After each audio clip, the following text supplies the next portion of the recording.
Hey folks, let's get back to some miniature painting. Hooray! Alright, get out of here, Raphael. We'll deal with you in a second.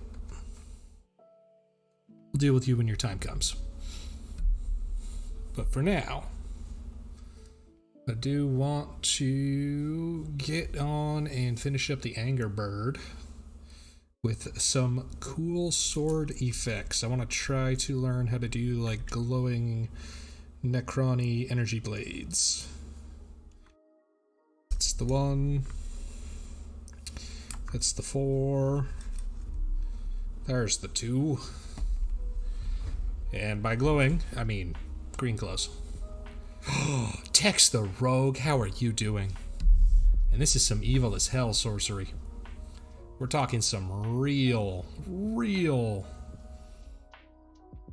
Necronomicon type bullshit. How you doing? How was your weekend?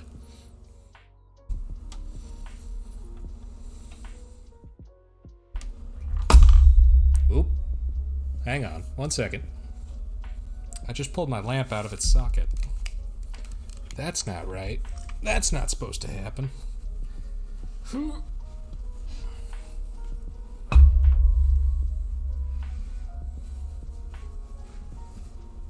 Get back here, you.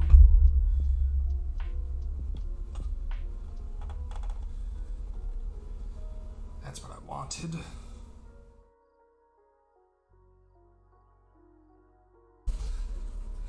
Okay, crisis averted.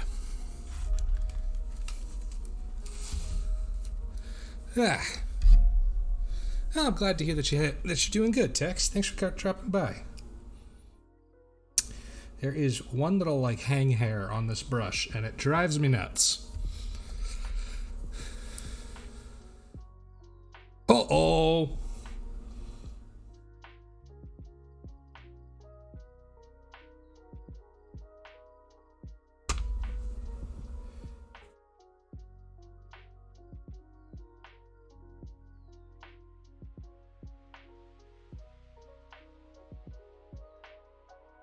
That up.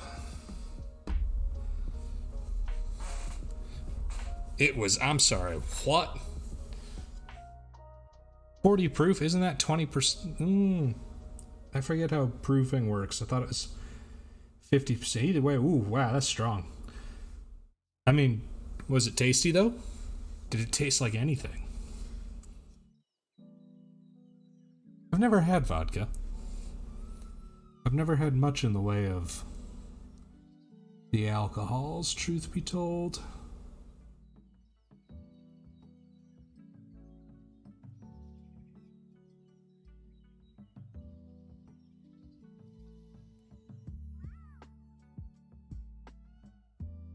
Oh, I bet. I hope you did the rounds with your friends afterwards and you collected all the blackmail evidence that might be used against you.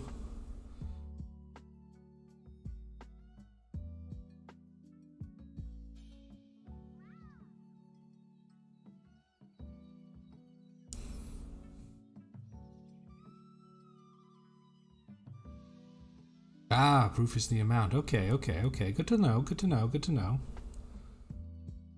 I am the living embodiment that even when you are done with school, the learning should never end.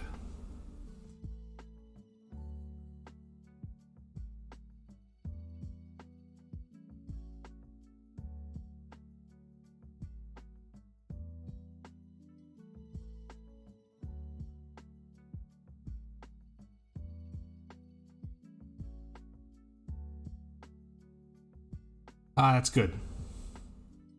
I'm glad you were safe. You were safe then, coming out of that. I've heard of too many sad tales.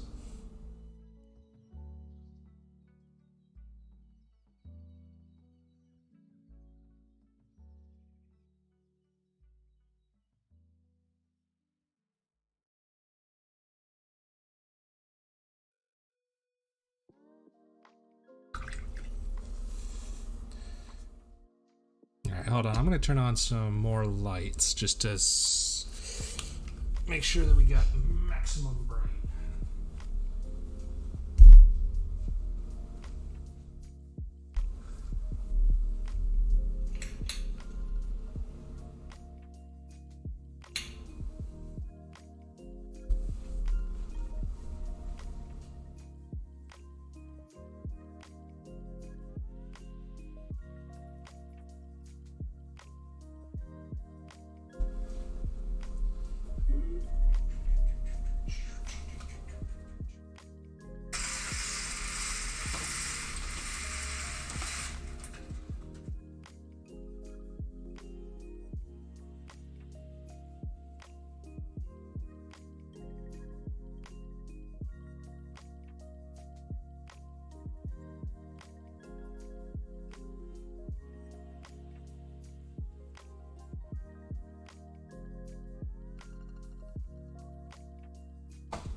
There we go. Hopefully that will be better. Please excuse me for getting up and not taking care of things. I got off lucky last night. I got off very lucky. I only had about 4 minutes of hail. And the tornado will siren for about, I want to say, maybe like 50 minutes. Unless it came back later, or I was too engrossed in Minecraft to pay attention, in which case, if Mother Nature had taken me right there, I would not have been surprised.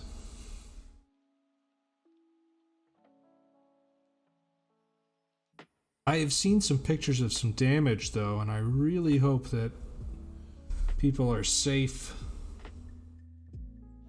Because that was a big old storm.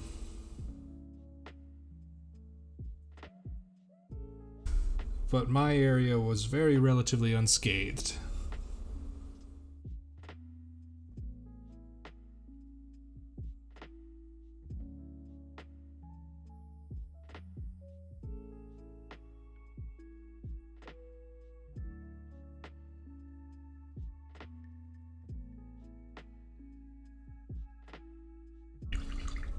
Alright, well, with that done on half the sword, clearly now what we have to do is we have to do the same. Oh my god, I'm not going to be able to see it past his wing. Oh, this is awful. Oh, this is the worst. Oh, I hate everything about this.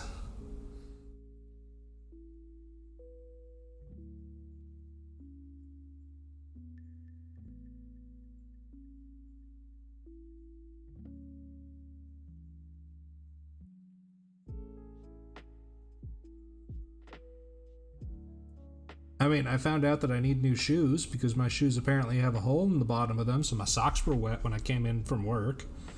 You know, that's awful, but...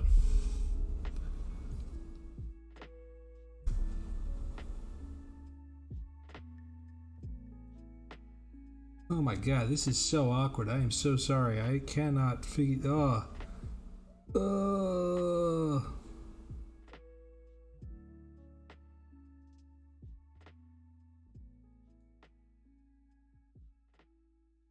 I know, right? Wet socks, absolute worst.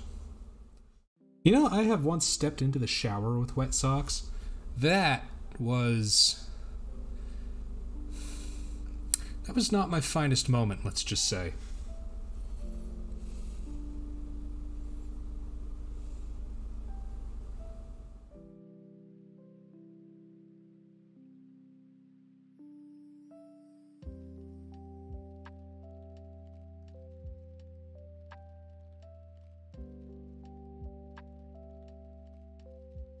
I'm not wearing contacts. I have no depth perception to be able to do this properly.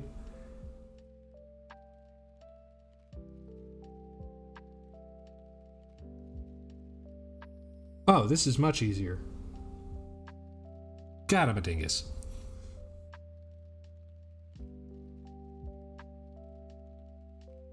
Thank God nobody can clip this moment when the truth becomes so blindingly obvious that even a horse can see it. I always forget I can just flip the model.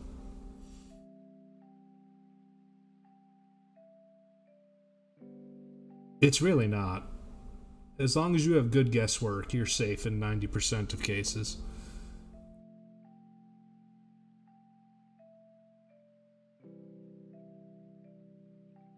Please note, I am not a professional and should not be treated as such in any capacity.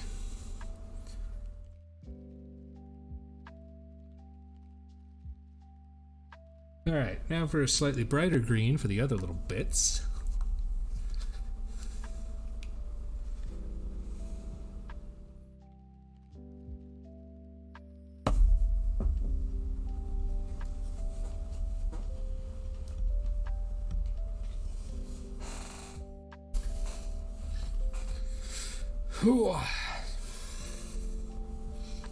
Tex, you got any games coming up that you're excited about playing? Any games coming up that you want to see? Because I'm not gonna lie, Lego Star Wars: The Skywalker Saga. That's looking mighty tempting.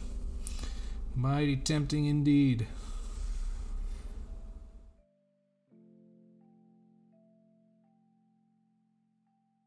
I'm almost done with Elden Ring. I think I've beaten everything I can beat up until a certain point in the game.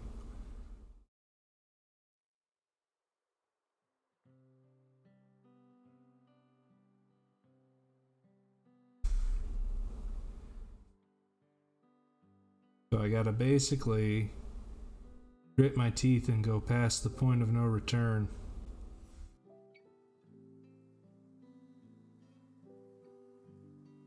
I really haven't either. I've gotten very bad about that. I was just reminded by Annie Ushi, a wonderful VTuber, wonderful person.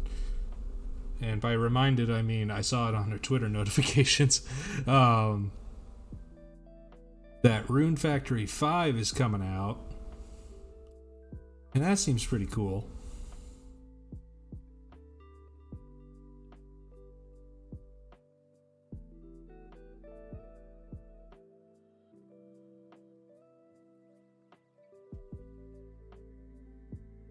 Ooh, yes, Elden Ring is, I believe, absolutely worth the AAA price tag.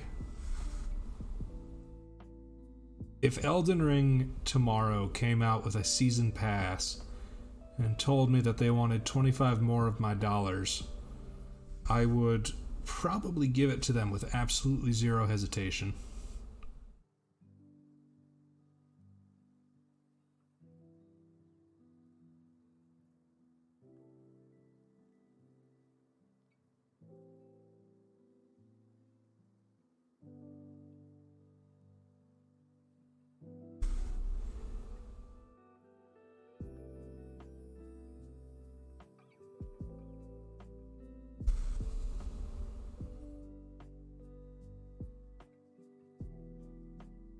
I think Elden Ring is your best point of entry for the series.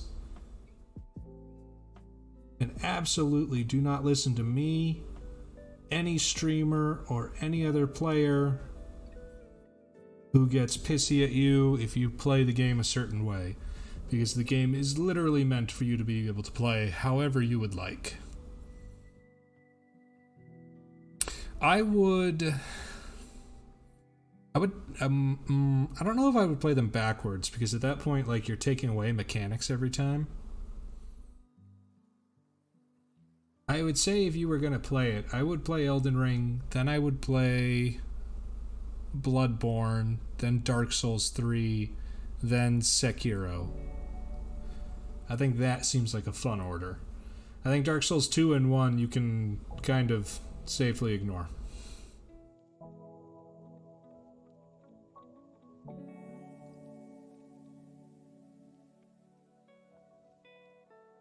I mean, play them if you're interested in them.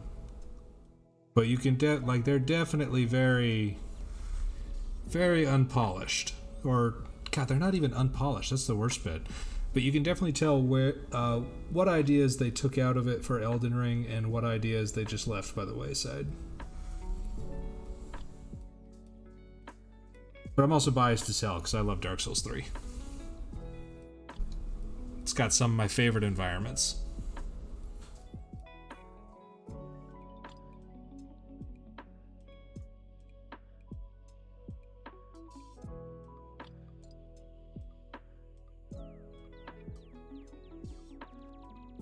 Yeah, I'm actually real happy with this, how this sword's coming along here.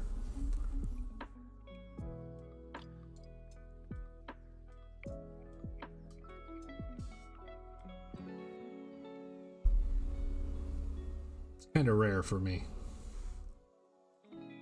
Not quite sure what I'm supposed to be doing with this feeling of joy.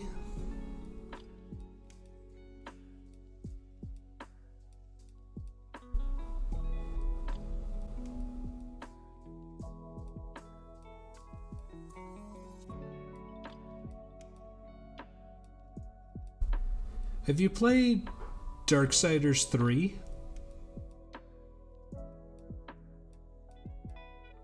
Darksiders 3 is a Souls homage.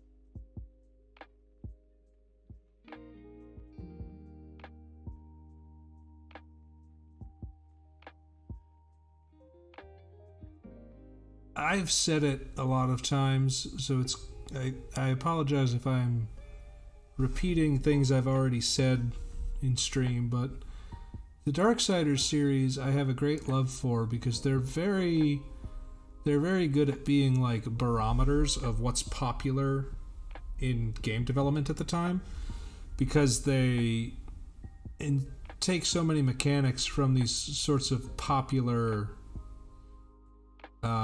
series. Like Darksiders 1 was God of War meets Zelda. Darksiders 2 was Borderlands 2 meets Diablo. And then Darksiders 3 took in Souls-like mechanics.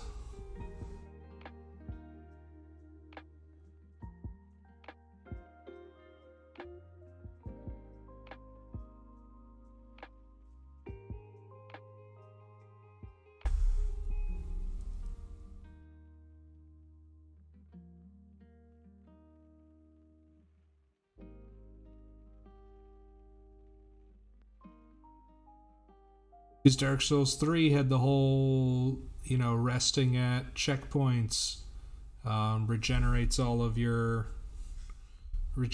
the enemies, and you lose your, well, they call them straight up souls. You lose your souls when you die, etc., etc., etc. I mean, it's never like blatant ripoffs, but it is sort of obvious in hindsight.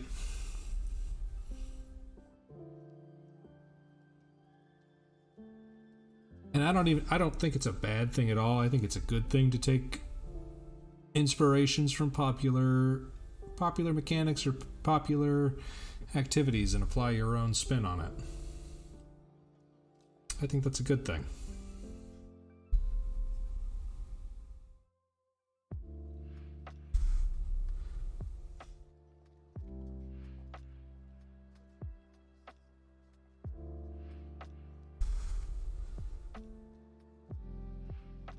That looks real nice. I'm quite happy with that.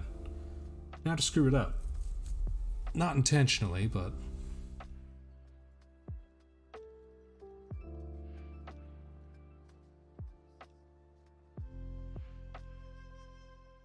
I have to do the same thing to the back. Exactly.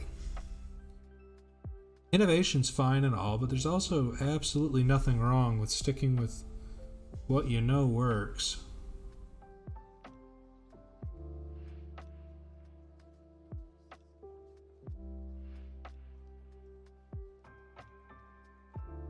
Thank you.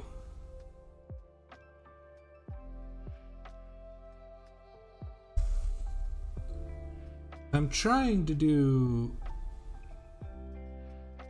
some wet blending here, which has always been my Achilles heel.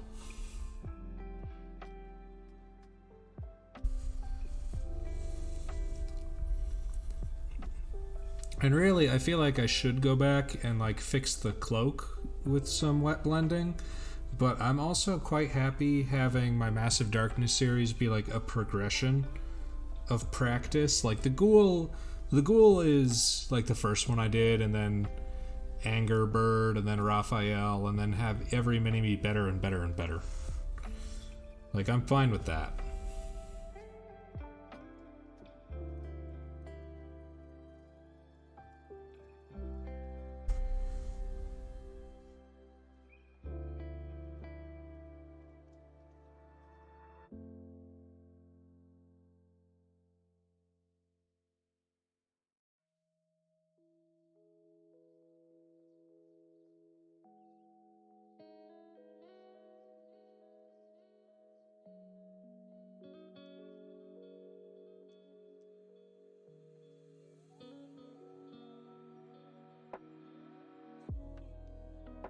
Definitely.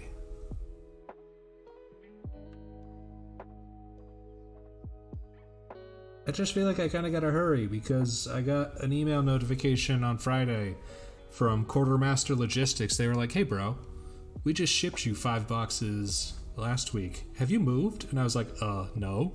Quartermaster Logistics sound, what are you doing? And they were like, "Don't worry about it. Just get ready for this huge package." So I have another Kickstarter being delivered probably in the next 2 weeks.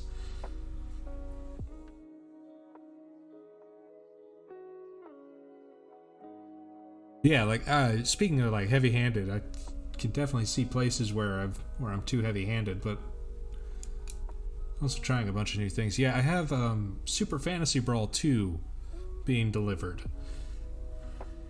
which is far less minis, less than 50. Not counting terrain. I hate it. It seemed like such a good idea 2 years ago. What's that, game developer? $200 and you'll send me something maybe later in the future. Well, chalk me right up, good sir. And then they did. They called that bluff. Alright, let's add a little bit of Lilith Yellow to the Slima Green. Do some real bright highlights.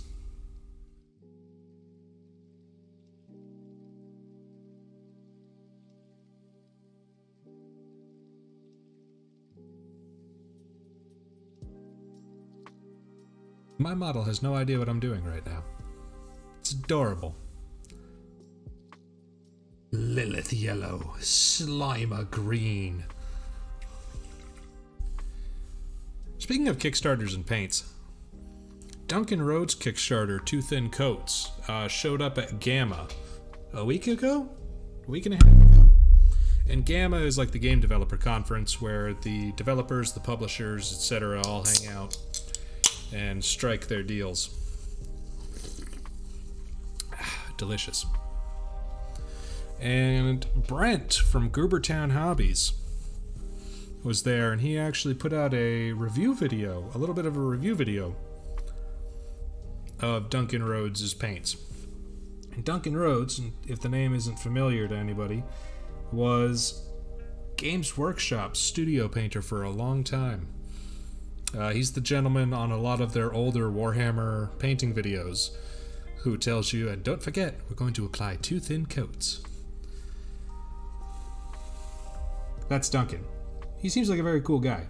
But I'm very proud of his Kickstarter. I'm very excited that his Kickstarter made so much and did so well. I think that's really cool.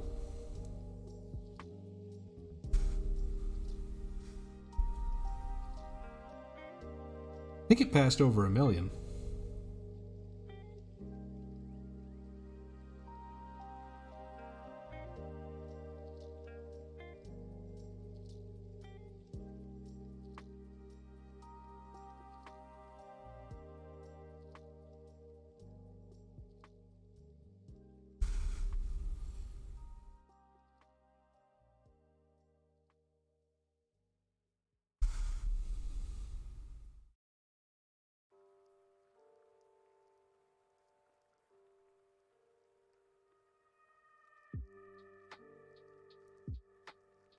I hope so. I didn't have a chance to watch the full review.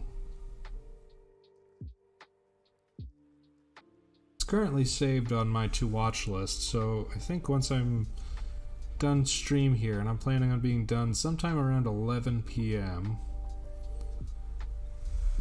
I'm gonna finish watching it and do my gacha dailies, because, you know, you just gotta sometimes do your dailies.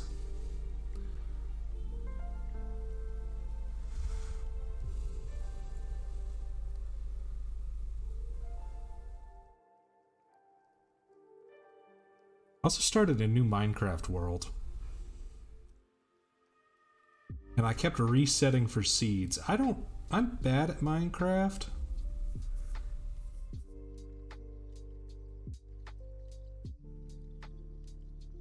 But I found one seed that basically the spawn is right above a lush cave, and it's real pretty.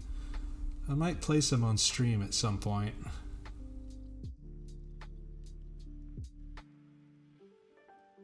Like, I get that the objective is, oh, just dig for treasures, dig for things. But then I get in there and I get paralyzed by indecision and analysis paralysis.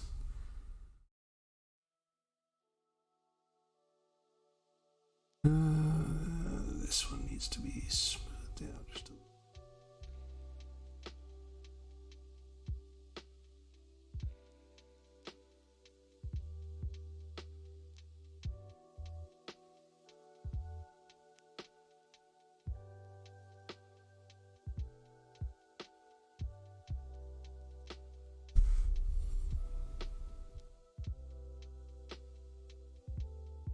Hey, I mostly do too. I like to dig down.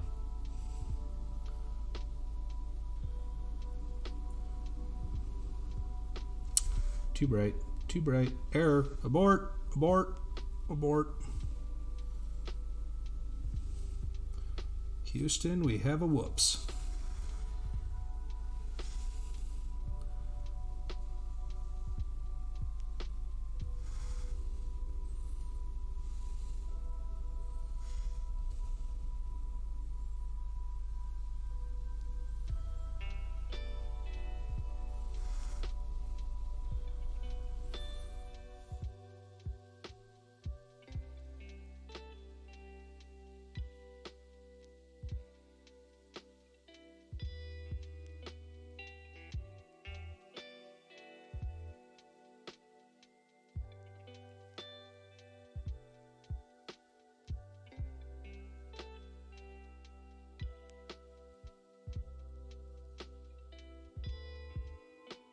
Ooh, get you some food.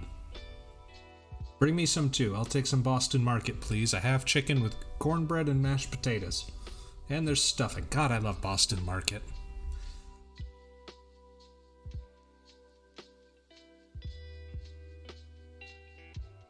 So is the literal next step of this we just dunk it all in Tesseract Glow and call it a day? Like, I feel like that's actually the literal next step.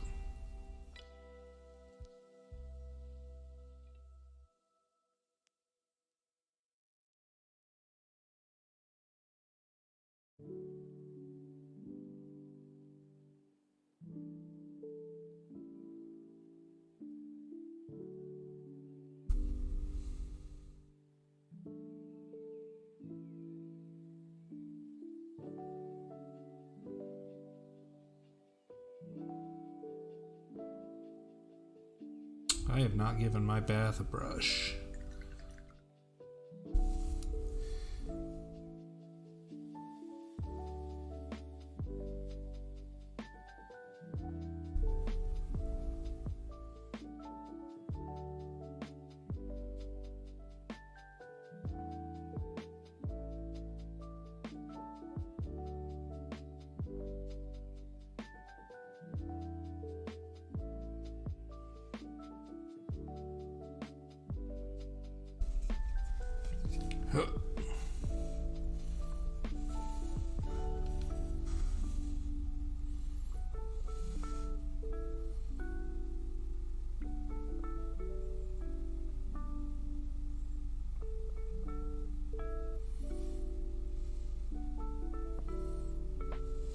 I think after a lot more practice with it, the next evolution of this technique that I want to work on is doing it with oil paints. Because I feel like this is an effect that is real generous to oil paints.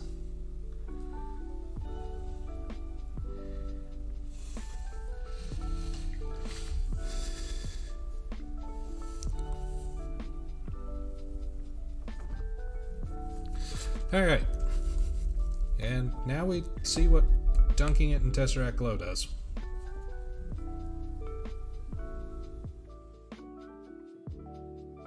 Will it help or will it hinder? The answer might surprise you.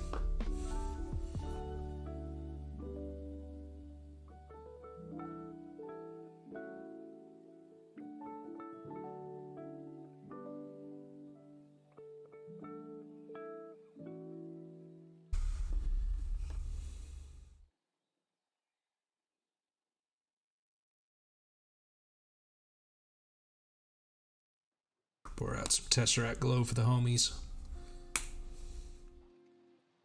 That shit's sealed up, because if that bottle goes bad, I'm gonna be real effing mad.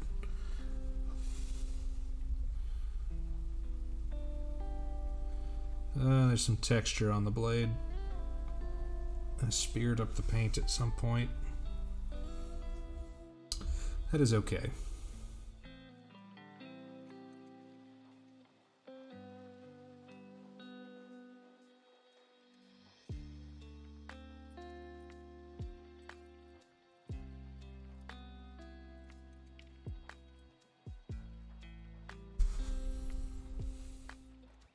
Well, it does sort of help blend everything a little bit.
I don't know what the proper definition of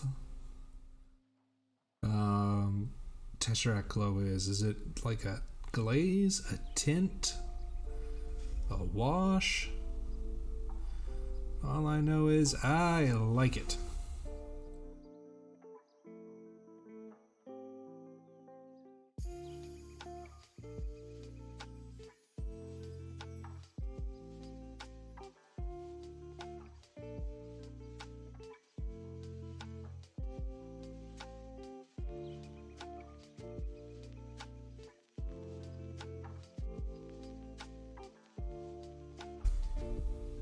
Thank you.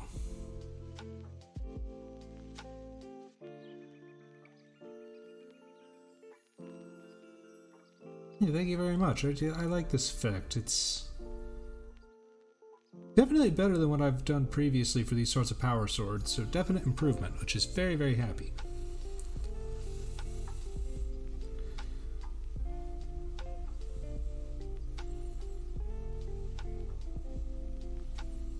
Alright, he's almost done. There's just a couple little bits left to do. I don't think I'm going to do a base for him, or at least not on stream, because I haven't 100% decided what I want the base to be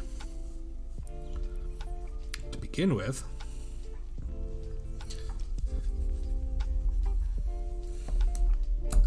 And I'd also like to move on to paint up, or start painting up Raphael.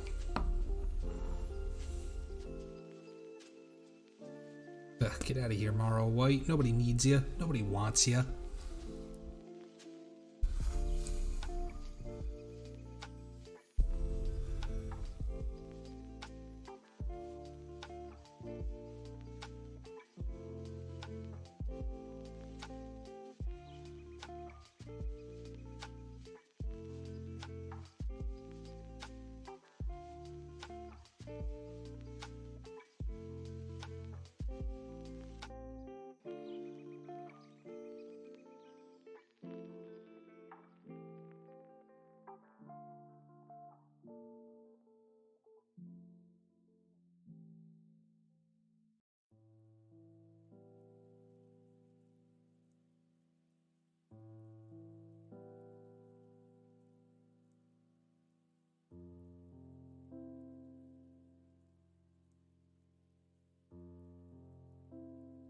And doodle doodle doodle. That didn't exactly stand out as much as I wanted it to, so we'll chalk that one up under good try. To do a white outline. I think I needed to be much more bold and brass with the white. But, alas. Ooh, thank you for the hydrate. I just had a delicious sip of paint water.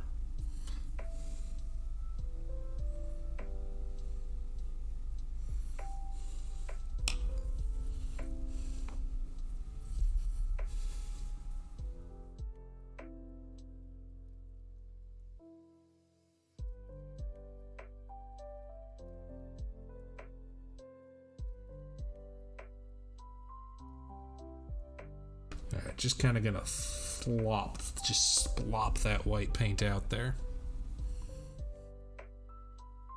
Alright, I'm using one of them fancy dry brushes. Now remember folks, you absolutely have to buy the name brand dry brushes. You absolutely cannot go out to Target or Walmart and buy a packet of makeup brushes for $5. That would be silly. No. You must consume.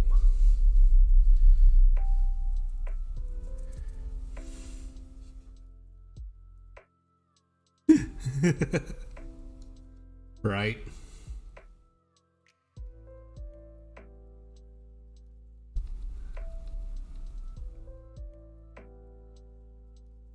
So this is stippling is the technique, and it's just a lot of fun.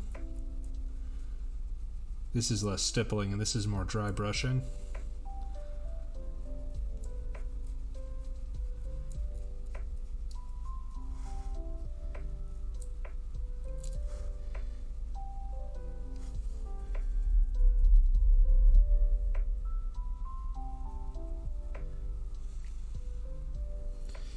But the key thing is you want a lot of the paint to be off the bristles.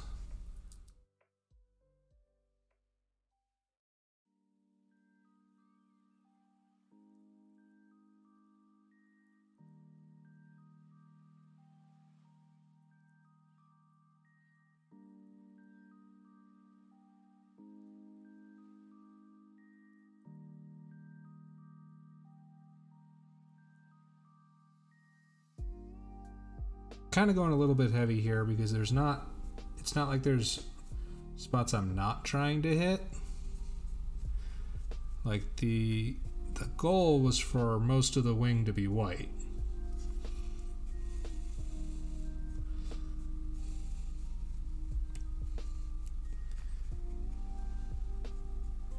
Oh, coffee.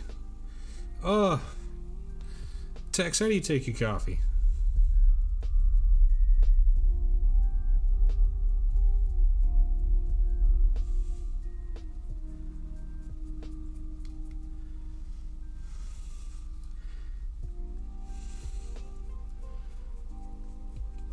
Because I would prefer more milk than sugar and more of both than actual coffee. In fact, you know what? Just give me the milk and I'll add the sugar myself. We can skip the middleman.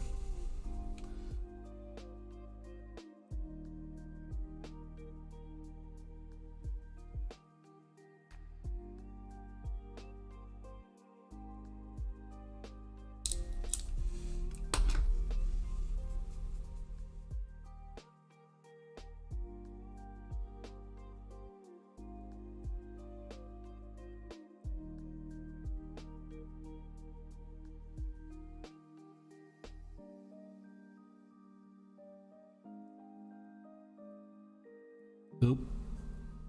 Uh-oh. See, sometimes things like that happen.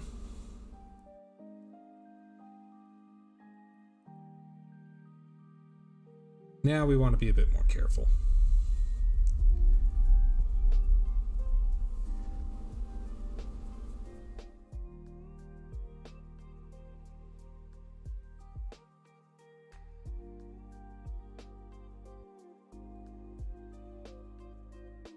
Brown sugar oat milk shaken espresso. Oh, you had me at sugar.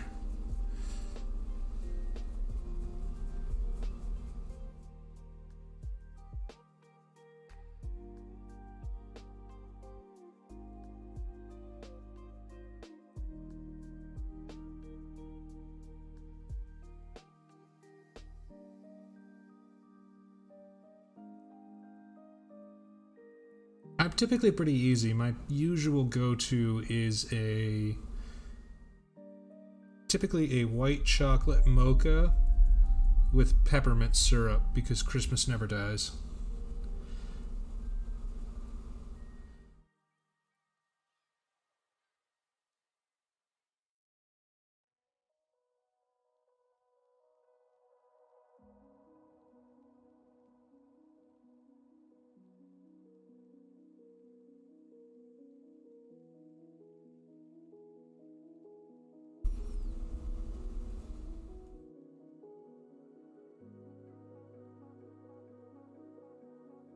Ah, that's okay. Dark chocolate's good too. I just like the taste combo with peppermint a bit more with dark chocolate or white chocolate. Question on my mind right now is how adventurous am I feeling?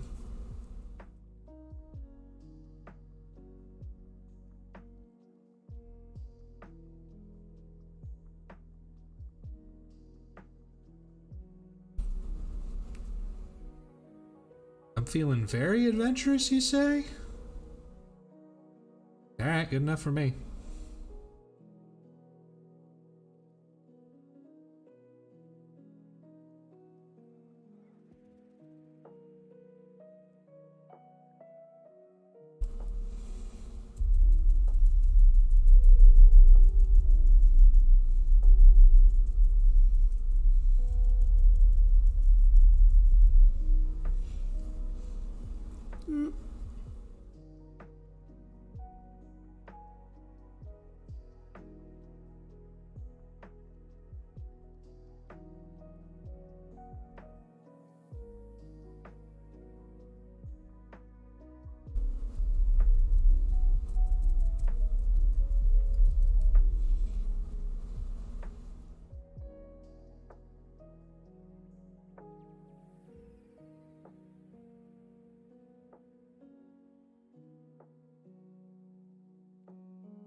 Doesn't really sell short though.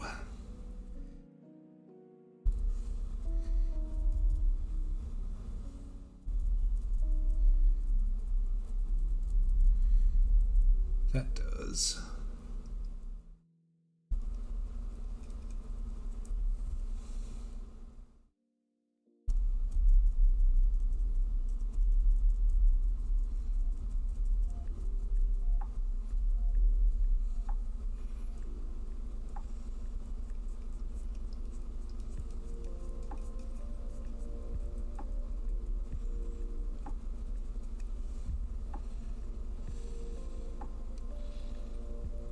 the intent I'm going for is like the light coming off of the sword reflecting off the wing.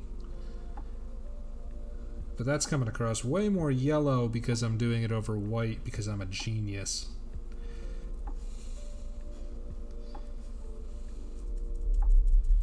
That's way too dark.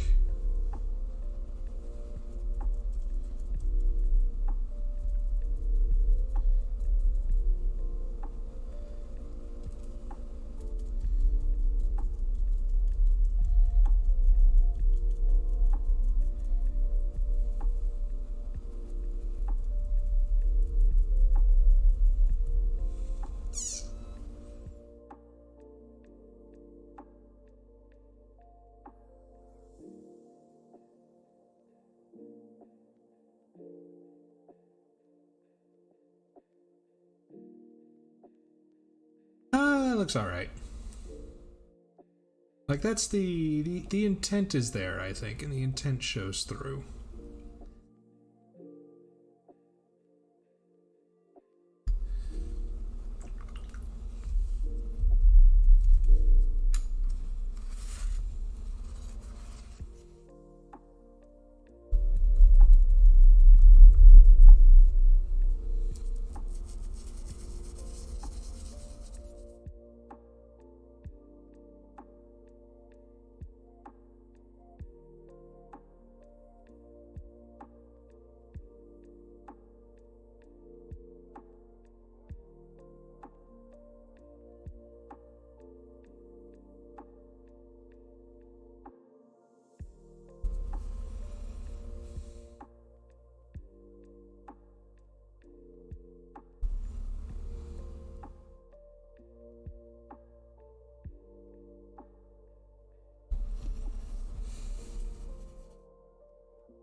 Problem with these Army Painter dry brushes is I feel like once I use them once, they're ruined forever.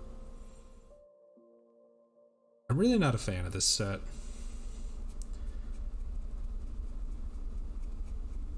I will probably spend the cash to get a set of the Artis Opus dry brushes, because at least those come with instructions on how to properly clean them.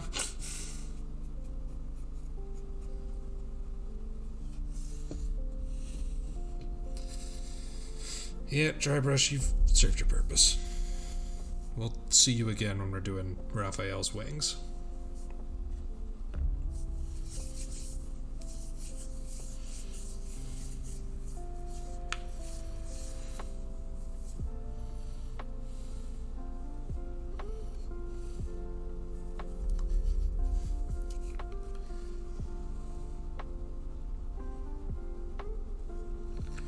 Alright, back to the tiny brush. Our good friend, the tiny brush.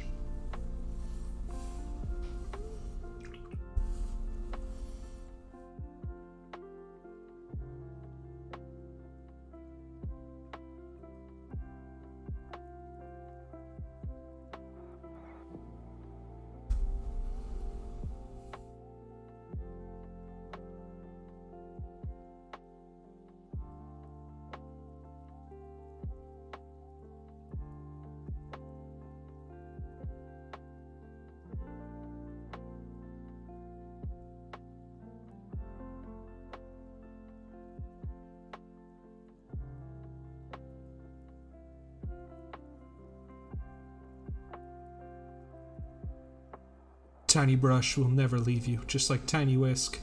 Tiny brush is our true friend. Alright, the last thing I really need to paint is this sort of like fur or... God, it almost looks like it's part of the wings.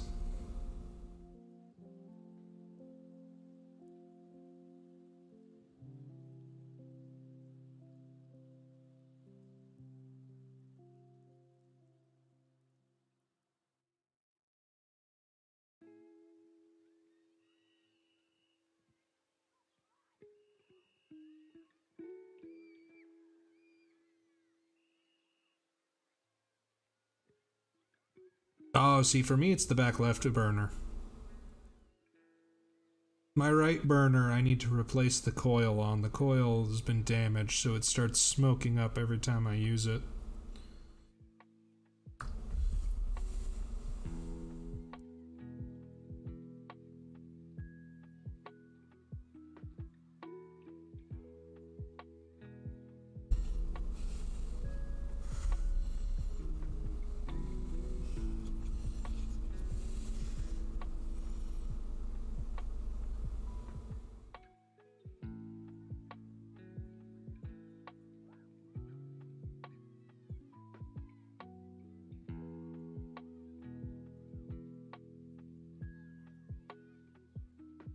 That one still works for me. My kitchen's a mess. I just need to ask for a whole new stove. Do, do, do, do.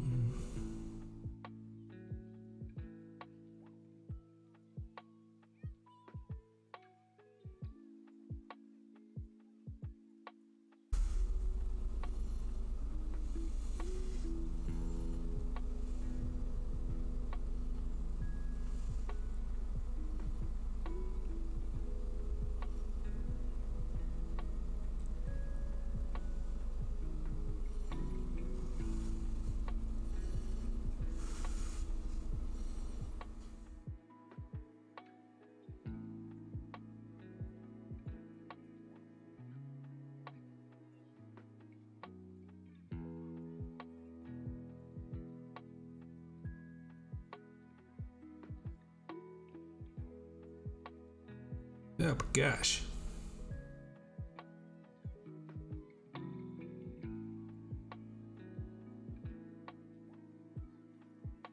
Painting white. Literally the worst color in the world to paint. Actually, I haven't decided if it's white or orange or yellow. That's the worst. I think at the moment yellow is basically my adversary.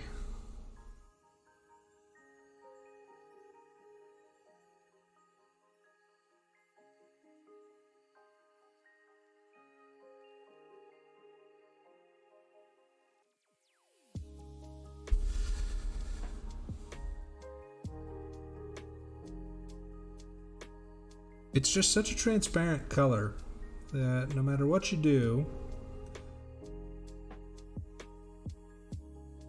you can't ever really you can't paint straight yellow.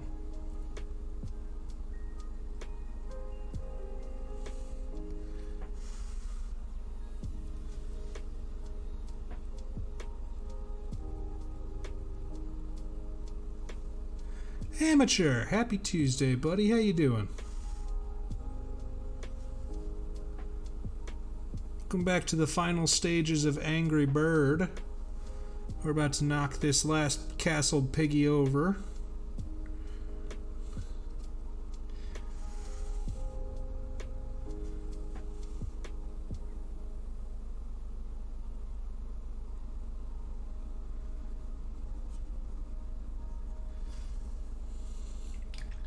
I'm good. Tired as per usual, but that's just sort of the way I live my life now, so.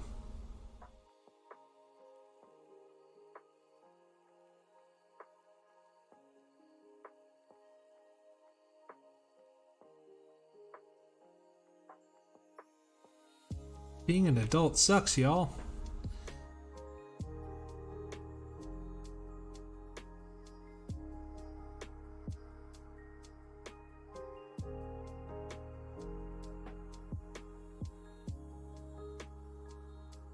Alright, really the last thing to do on Angry Bird here is the sword handle wrappings. Aw, thank you.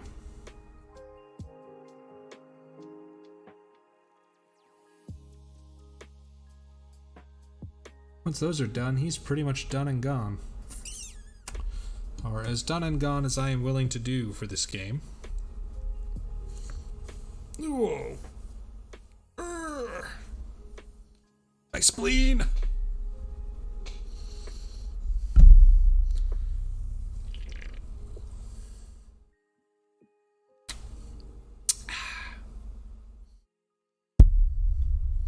Gosh darn it. Just put the fucking soda can down, Clyde. Jesus. The simplest tasks often prove to be the most troublesome. Okay, so sword handle wrappings.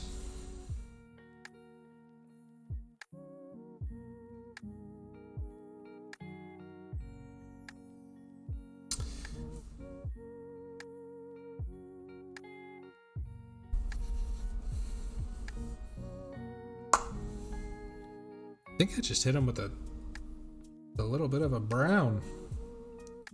Then mix some white in there for a lighter brown. That sounds like a plan.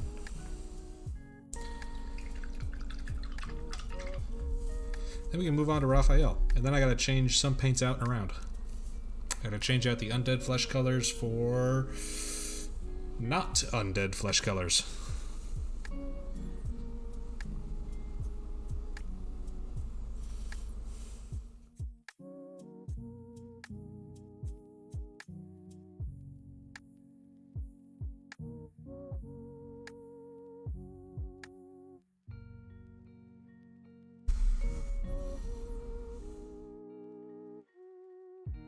Oh, I still do actually have one other little step I want to do.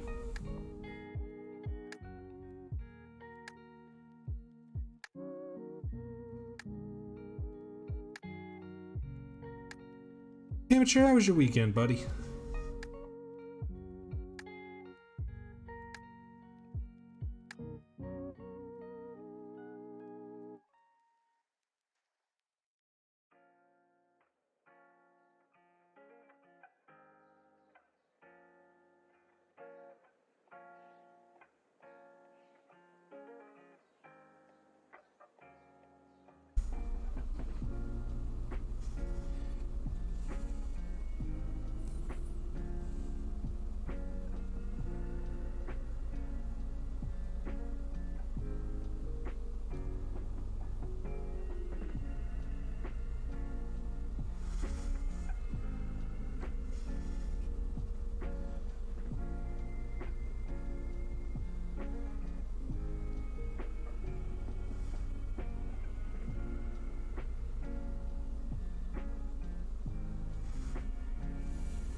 Alright.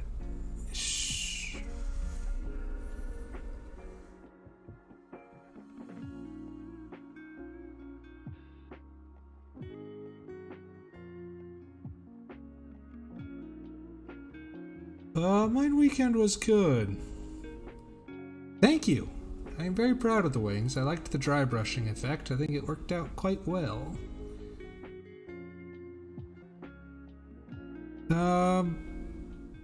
I tried over the weekend to work on new Twitch overlay stuff, like a new background and some other stuff to kind of spruce up the channel, make it look a little bit prettier, make it look a little bit nicer, more professional.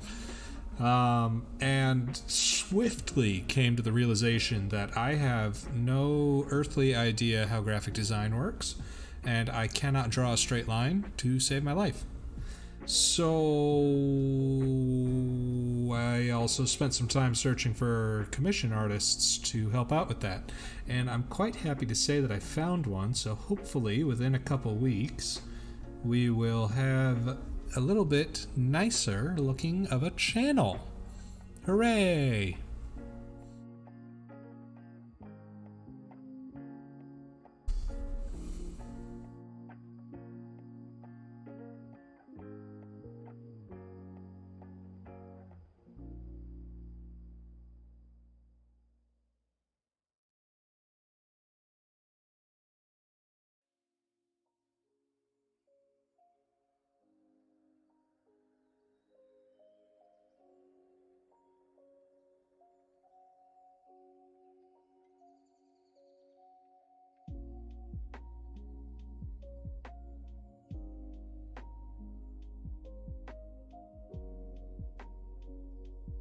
I am very excited.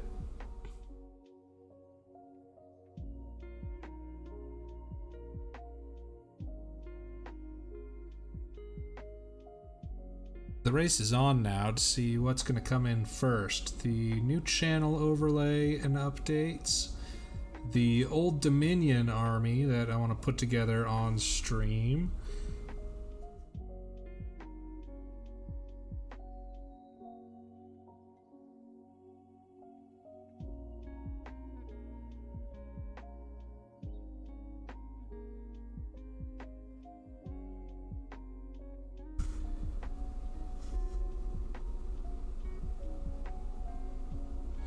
or some other stuff.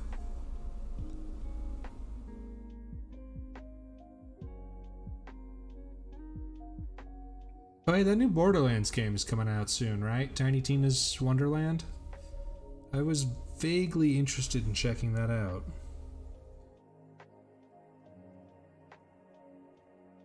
I didn't play Borderlands 3.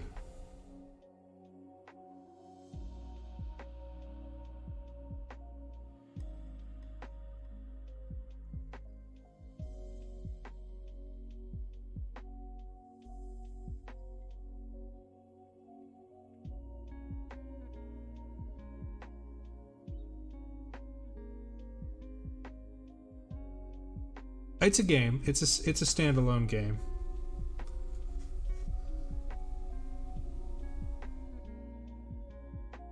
At least I believe so. I've seen nothing indicating that it's DLC for 3.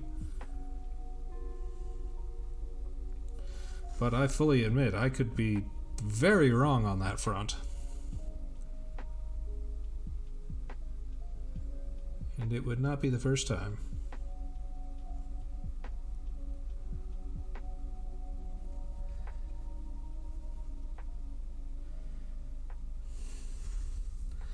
At some point as well, I also gotta step back up and get back into Monster Hunter Rise on the PC just to make sure that we're ready for Sunbreak. Because I am gonna ask for time off when Sunbreak comes out, and y'all boy is gonna marathon if he can.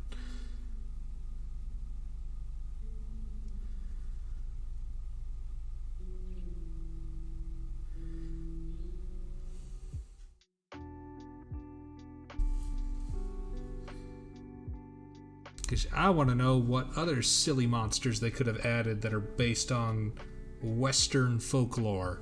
I hope there's a new jackalope. Oh, please give us a jackalope.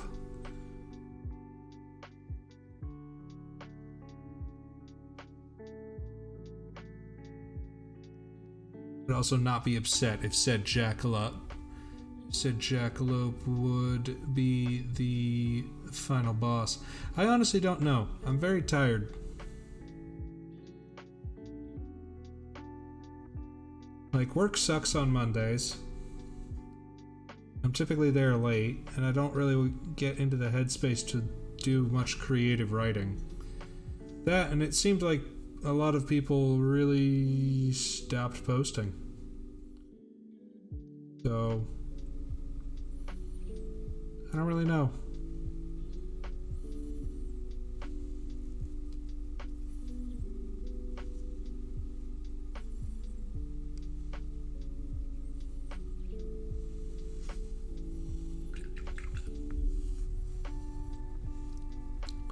I also haven't played Fire Emblem Heroes in over 2 years.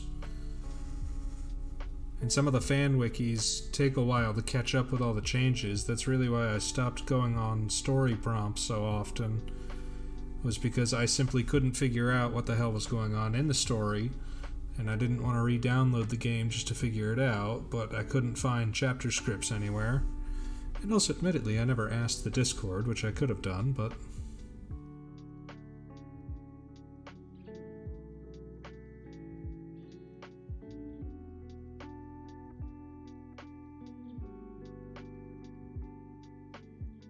Like, I don't think I'm ending them.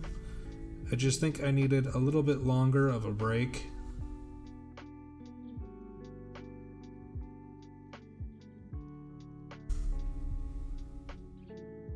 Just for the sake of my own sanity. That's how the heck am I supposed to write Alphonse now? My happy-go-lucky boy engaged to the Ice Queen has suddenly become a stone-cold killer.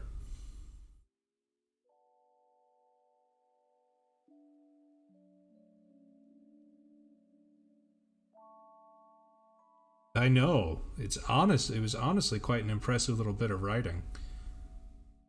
I was a big fan.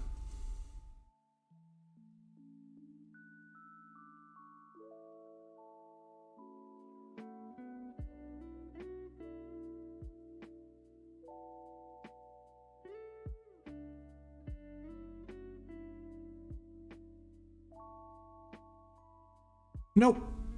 It's literally all that the subreddit was talking about for 3 days, though. So it really wasn't hard to find.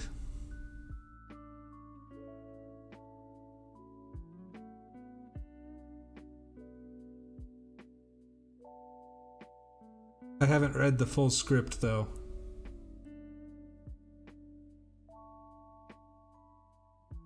The Fire Emblem Heroes subreddit text.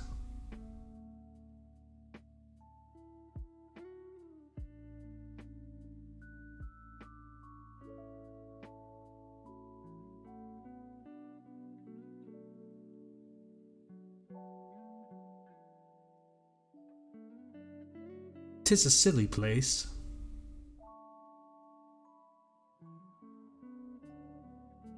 I mean, if Alphonse threatening to murder somebody puts him in top 5 lords, good heavens. He was really hankering for good character development. Hankering for something to happen. To be honest, I've kind of been expecting something like this ever since chapter 3.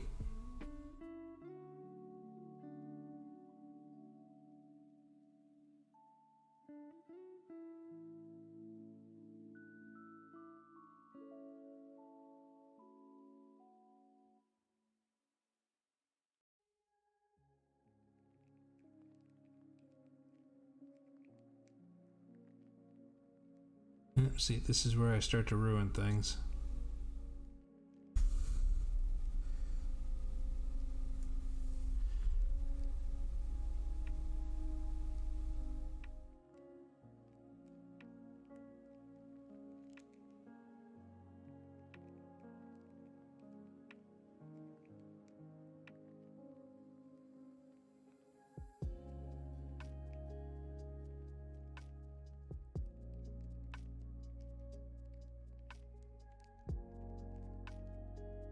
Alright.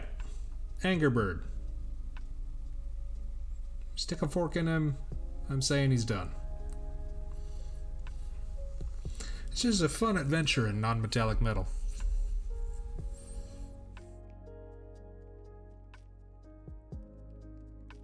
No, I definitely think that Alphonse needed it as a character. They all did. Because Fire Emblem Heroes... It's riding a thin line for a gacha game, because we know that gacha games can have good stories, right? Fate Grand Order is a good story, even though some characters woefully need some help. But Fire Emblem Heroes has just felt... Basically almost all of Book 5 felt real... stagnant. Book 5 and Book 4 felt really stagnant because the main characters got almost no development. Sharena got her friendship with Peony thing. I don't even know what was going on with Alphonse in Book 4, and then Book 5 they were just there. And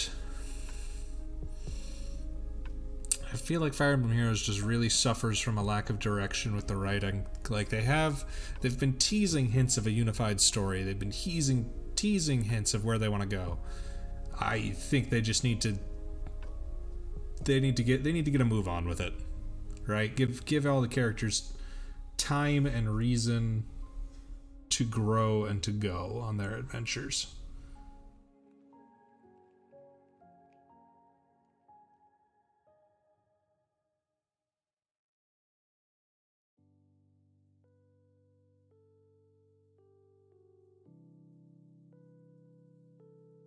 Thank you, Tex. I agree. I am also a fan of how the non-metallic metal gold turned out. There's definitely spots where it can improve, but like down here, I really like this.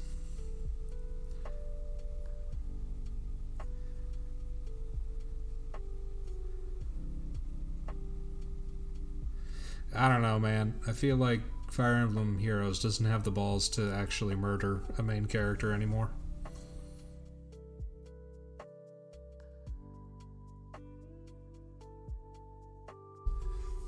Considering we hashtag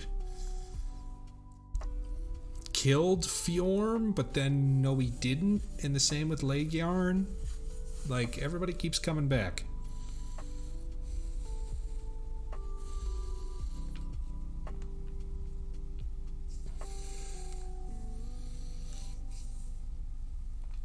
Ooh. Ow. Ah, good cracks, good cracks.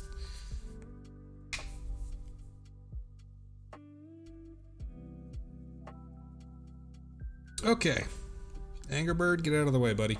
Go hang out back here for the moment.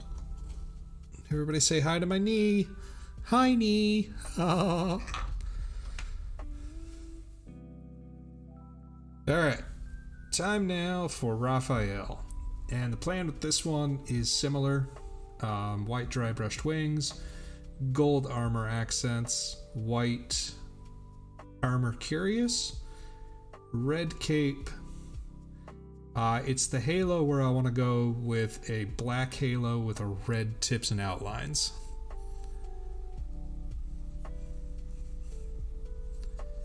True. I will admit that Book 5 killing Nott was actually a very ballsy move, and I do respect them for doing that. Well, respect is the wrong word, because I'm not in a position where I'm like, oh yeah, Clyde Dale has deigned to respect you. Good job.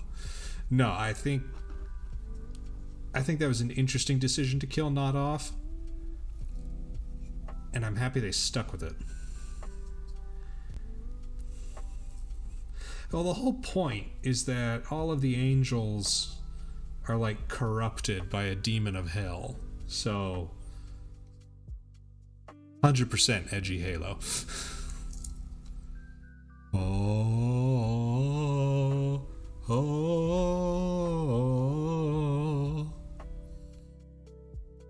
Okay, give me just 1 second. I gotta swap out the undead flesh tones for Caucasian flesh tones. And I think that's all I need to actually swap out.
Actually, Halo playthrough, that is a thought.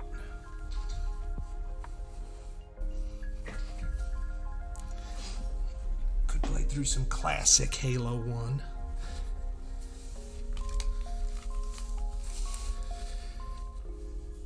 Everyone can witness my amazing FPS skills.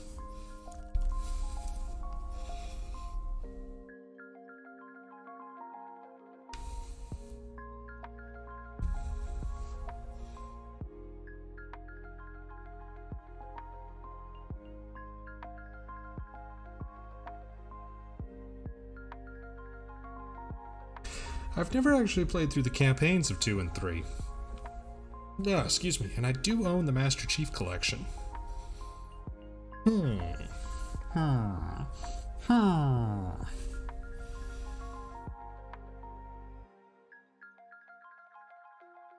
mean, never played through them, but, you know, seen all the cutscenes on YouTube and all the story bits, so, like... God, I love Halo. I love the universe. It was such a cool idea.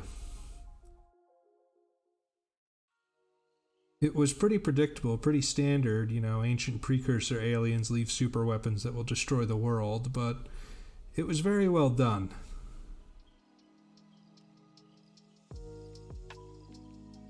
How'd you like Halo 4? Because I've heard mixed things about that one. I've heard gameplay was fine.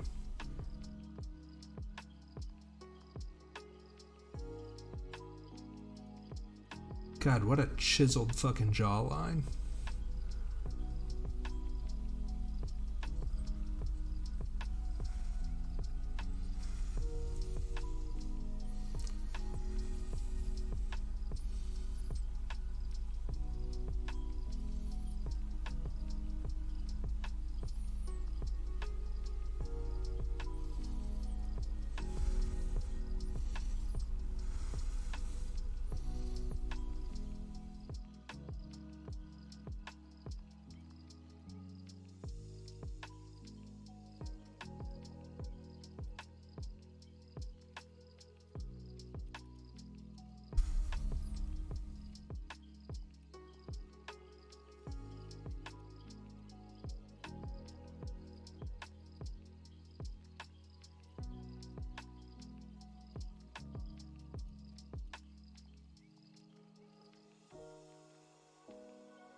He's wearing armor over his hands. That's what I'm deciding.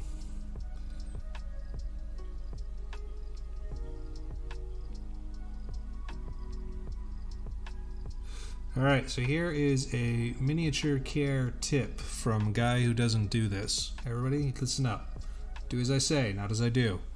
So this right here, you might not really be able to see it, but this sort of seam looking thing on his shoulder here, this is actually a mold line. This is from where the two halves of the mold for this model were pressed together and the plastic poured in. And typically you do want to get rid of these with an X-Acto knife or something because, like, I can't paint over that, you know? But I'm lazy and I don't clean off mold lines, so don't be like Clyde, please. Be successful. Be happy.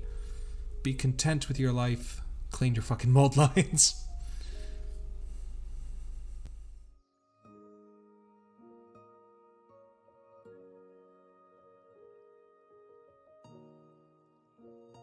Oh, yeah.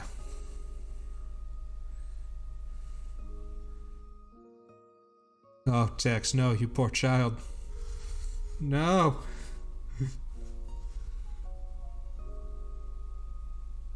Okay, I actually hadn't heard that about the levels. That's interesting.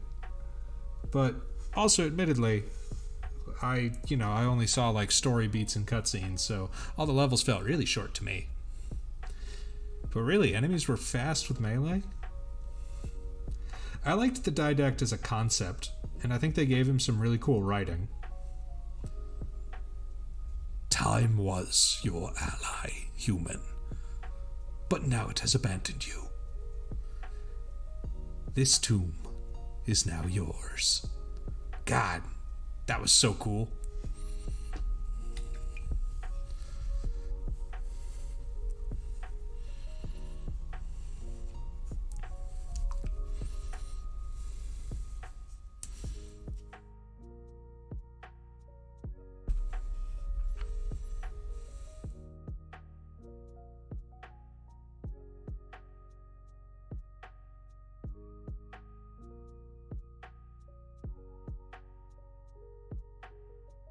I hate the fact that you have to read like 5 books, though, to understand what exactly the Didact's plans were. What his motivation was beyond, ancient alien, must regain honor.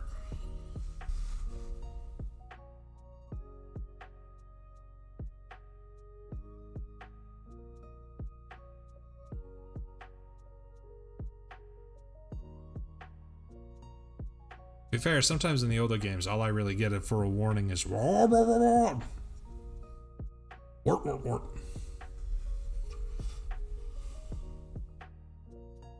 Oh, it's the demon.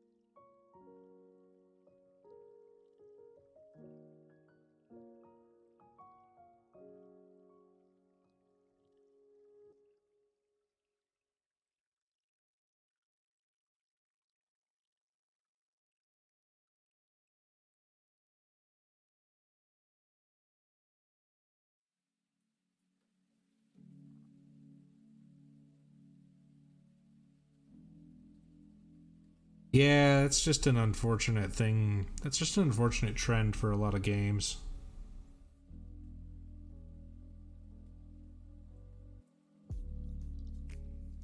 I heard that the Halo TV series was actually getting panned, though. Like, critics were less than favorable to it. One review I saw, and I saw this from Moist Critical's stream in his video, but one review apparently compared it to Diet Mandalorian. And I'm like, ooh, Mandalorian's already Diet Star Wars. You can't be the diet of Diet Coke. That's not good.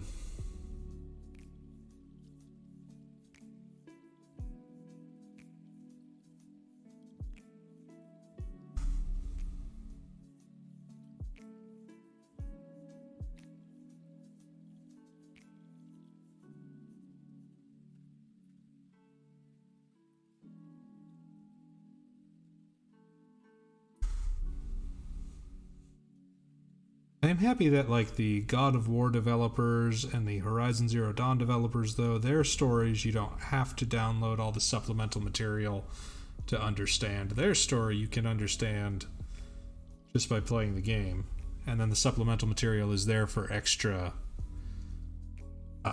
bonuses.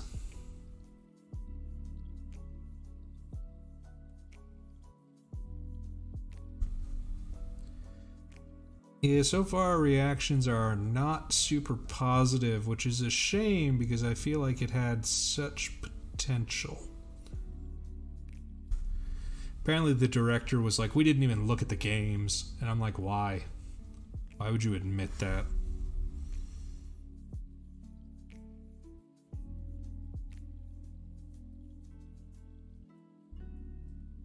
All you had to do if you wanted to make a Halo TV series was you just had to redo the First Strike book. That would make a wonderful first season.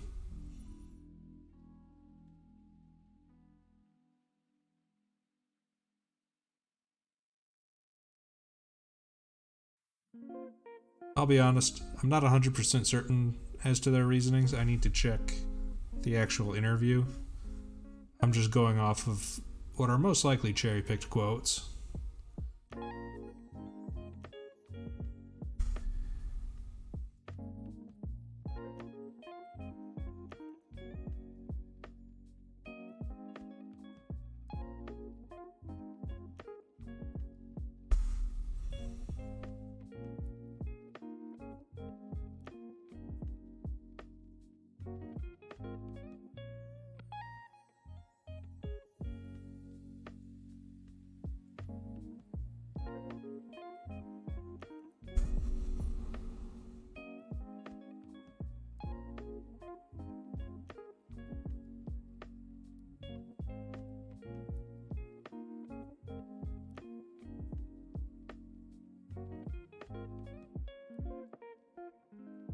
Snessok! Hey buddy, how you doing?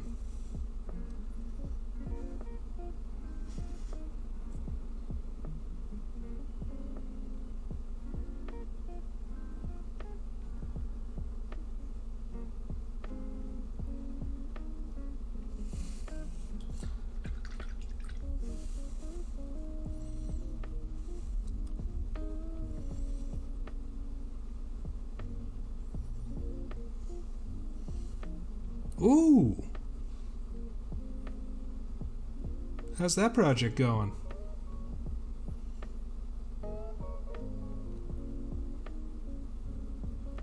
I feel like, do Skaven have rules that let them burrow around the field?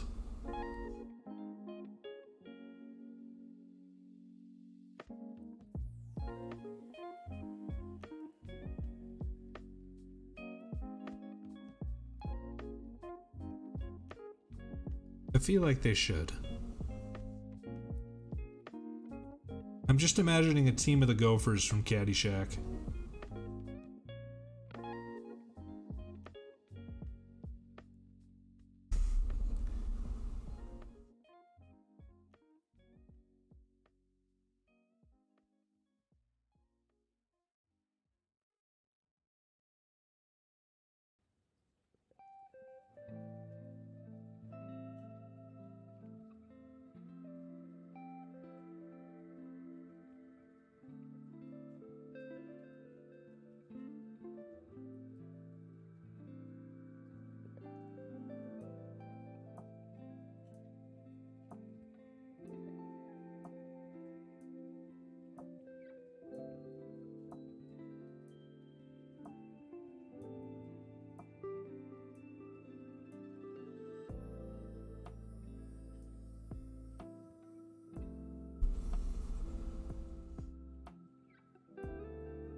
trying to do an edgy black halo, but I'm also trying to be somewhat neat during this process.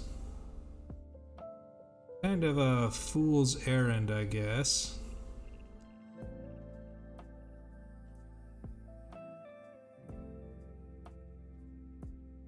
Oh, heck yeah!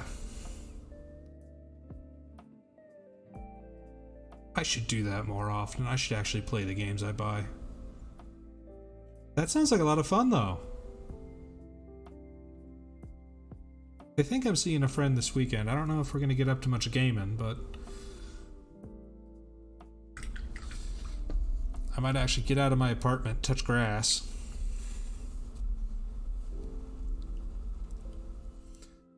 Which is less fun than touching grace, but more necessary.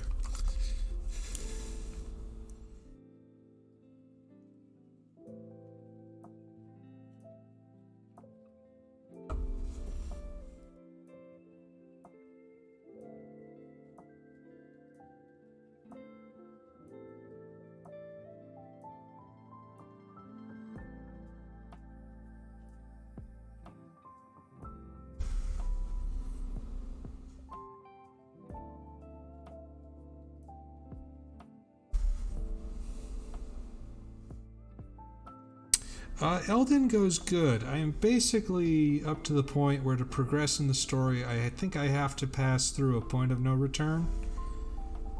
But other than that, I beat up all the big secret bosses that I have access to.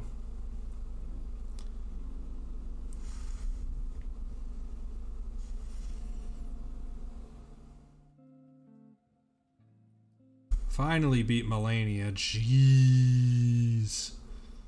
I feel like I cheesed her, but I also don't care, so Elden Ring fans can stay mad.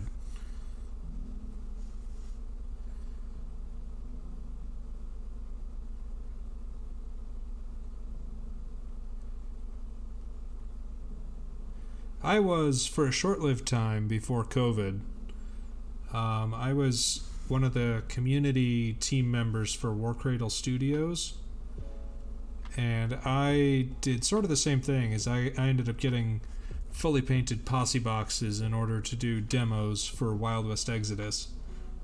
It's a fun feeling when you bust out the demo box and it's fully painted. It feels pretty good.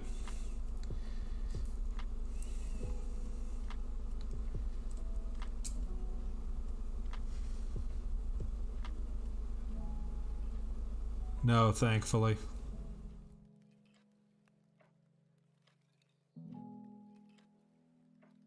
My resistance to rot isn't high enough to survive that.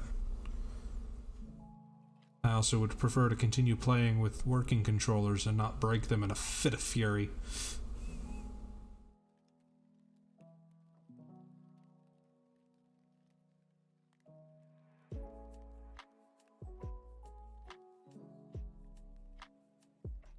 Warcradle.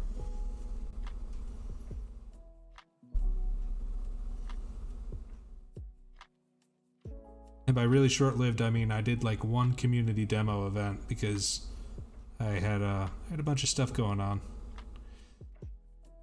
It was not a happy time period in my life, let's just say.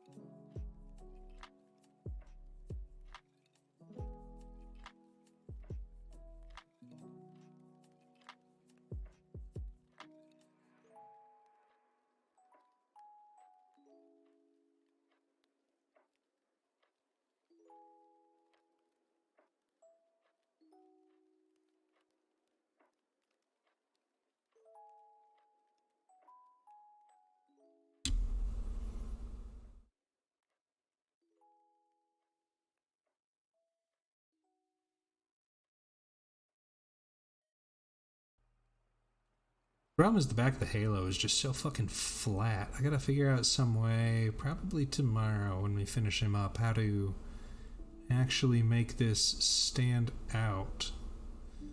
Like, I think the flat... I gotta go... I'll figure something out.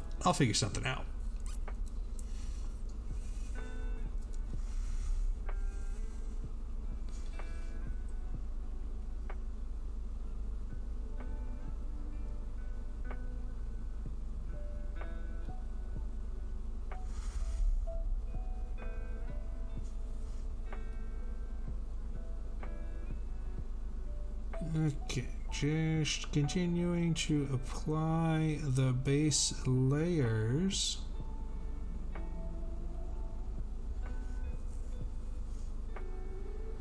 They do fantastic terrain.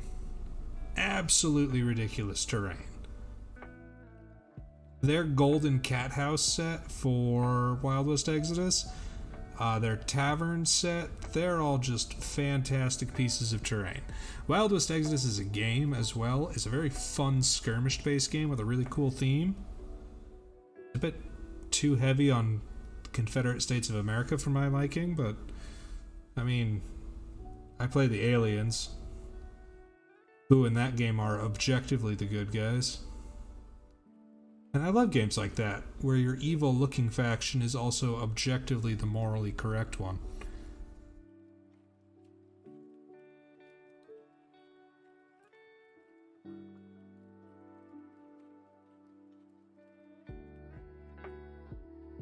The overall plot of Wild West Exodus is that there is an interdimensional force called the Hex, and the Hex is like an interdimensional entity that travels between realities, and in truth what it wants is friends. Like, it wants other sentient beings to interact with it, because it grows and learns from their experience. And in return, you know, since it's basically a being of pure energy, is it disseminates that energy to species that it's come in contact with, and you can see where this is going. There is another force called the Order that opposes the Hex and seeks to kill it at all costs. The aliens, however, are called the Watchers, and they are a hegemony of planets that basically governs order in the galaxy. And they have some nasty bits to them as well, like they do a fair amount of genetic engineering on species that come to work with them. Like, every race serves its purpose in the Watcher hegemony. There's the Magentas, who are hunters, the Viridians, who are soldiers, the Greys, who are spies and infiltrators, etc., etc. And humanity was picked at one point in the deep distant past to join the Watchers when they were ready and when they came of age, essentially. And on one of their visits, the Watcher's ship arrived in orbit and started conducting surveys of the planet below, and found humans with a little thing called cold fusion. And the Watchers scratched their head, looked at their calendars, and said, "I think you're about 500,000 years too soon for this, my dudes." And one of the humans attacked and killed the Watcher. And as it turned out, that Earth had also been visited by the Hex, who gave the humans access to this technology, this knowledge. And then humans were also visited by the Order, who gave them access to even more technology and said, "Hey, go kill that guy over there." And it was the Order-aligned humans that attacked the Watchers when they came to rightfully investigate, you know, the fuck is going on here. So in return, the Watchers basically eliminated both groups rather violently, destroying the island of Atlantis in the process. And they set up permanent research outposts on the planet with a garrison that would stay slumbering until they were needed. And then the Watchers put the planet on there, "We're going to come back and visit in 100,000 years." And they left again. And time passes, and the Watchers come back to visit. And it turns out that the Order and the Hex are still there, still fighting secretly in the shadows. But they caused the Watcher's ship in orbit to crash into Antarctica. As a result, the Watcher garrisons on the planet never received their wake-up orders. So fast forward to the Civil War era, and you have humanity that's been boosted by two enormously powerful interdimensional entities. Imagine Civil War America with access to fusion technology, steampunk, etc., etc. Magic. And you have Wild West Exodus. It's a good time.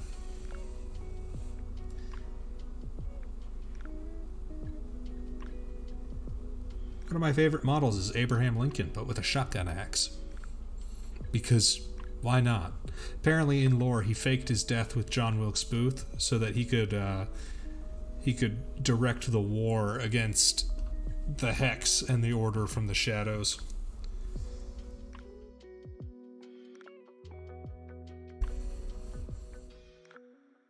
And again, Watchers, objectively the only good guys. All they wanted to do was, invite humanity into the fold. Nope. Nope. Events had to transpire beyond their control.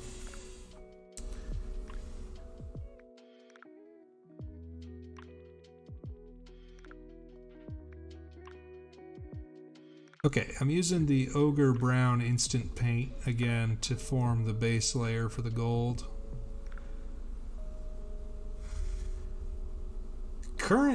That's a good question. Europe is currently dealing with zone fights. They have another game called Lost World Exodus that deals with a bunch of the nations sending expeditions to Antarctica to get to the crashed Watcher ship. And there's a bunch of the factions in there that deal with European powers. Unfortunately, I can't off the top of my head tell you what Europe is up to in all of this. But like the British Empire, I think is around. There was an Eastern Alliance. God, I'm sorry, I just can't tell you off the top of my head what happened with all the rest of them.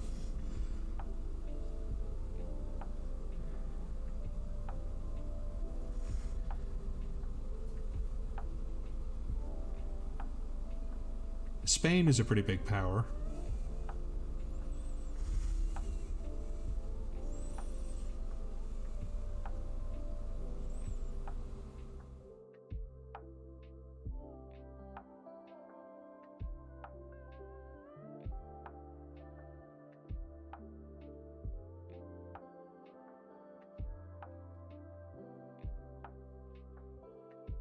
Oh, that's like effing impossible to get to. I'm sorry, he's off camera right now, but like how on earth am I supposed to get in there? Jeez.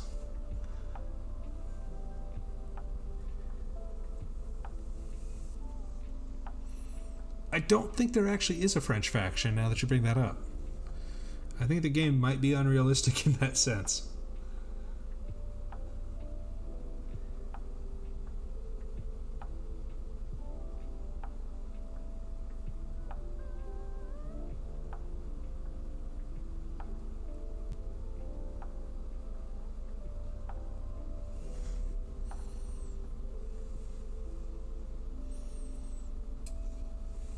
There's the warrior nations, which are basically First Peoples, Native Americans, with appropriately themed gear and units. So, like, you can take a what's the phrase I'm looking for? A battle moose, spirit eagles. The spirit elk is one of my favorite models. It's just a big giant moose.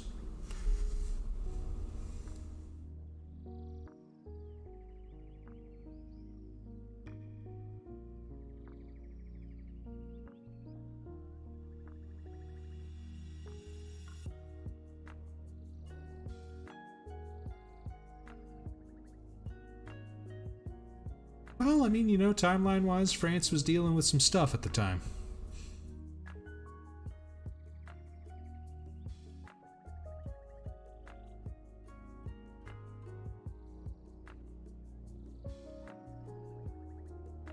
They were busy.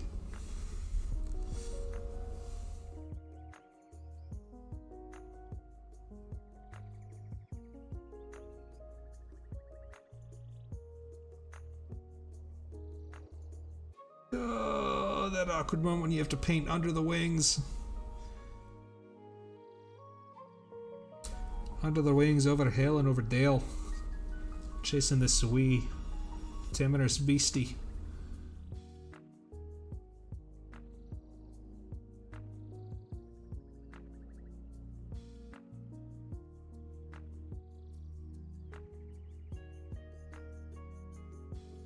Overall, though, I am super excited, speaking of war games, because my Old Dominion set should be arriving in April.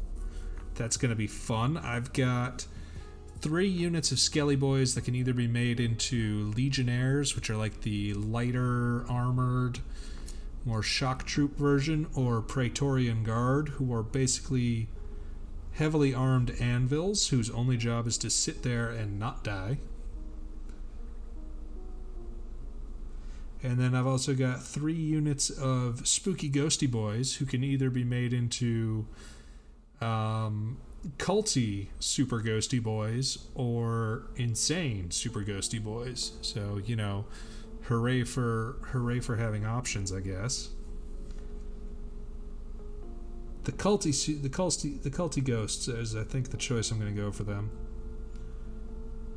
I think I'm also going to do 2 units of the Praetorian Guard. This is Conquest, the Last Argument of Kings. It is a rank and flank war game by Parabellum, and they have absolutely amazing miniatures. And the rules are really fun, and I like the game.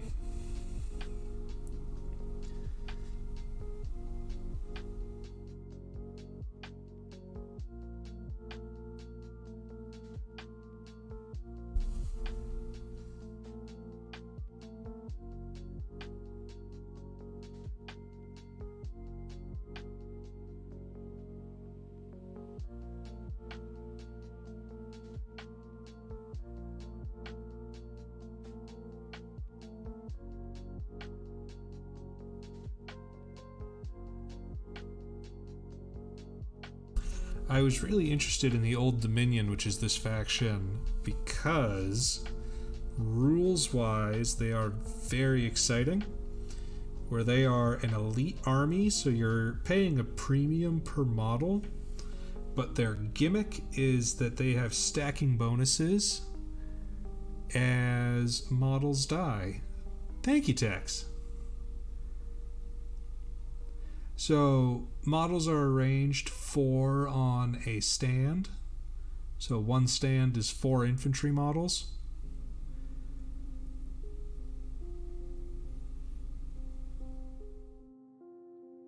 And every time you lose a stand, you get a point in either your Dark Power or your Fallen Divinity pools. And the more points you accrue, the wackier your shit gets.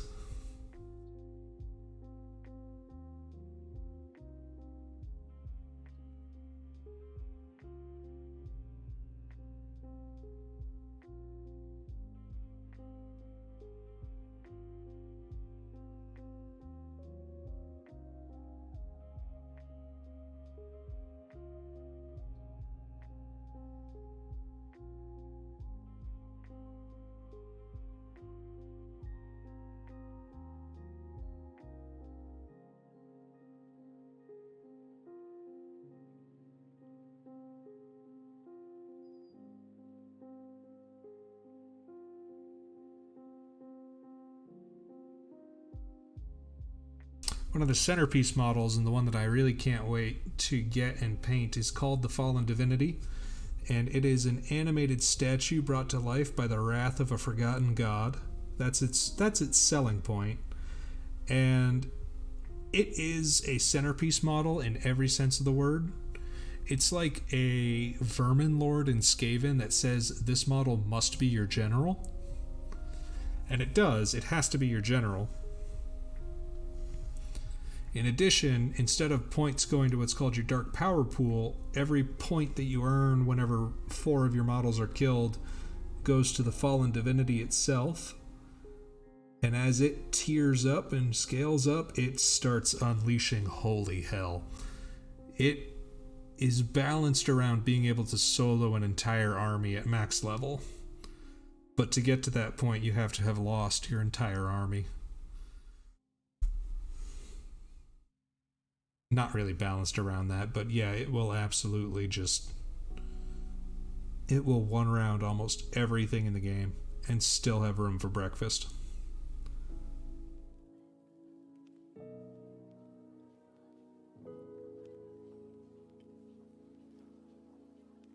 Kind of screwing up here by doing the brown first instead of the robe, but I'm also in too deep to quit now.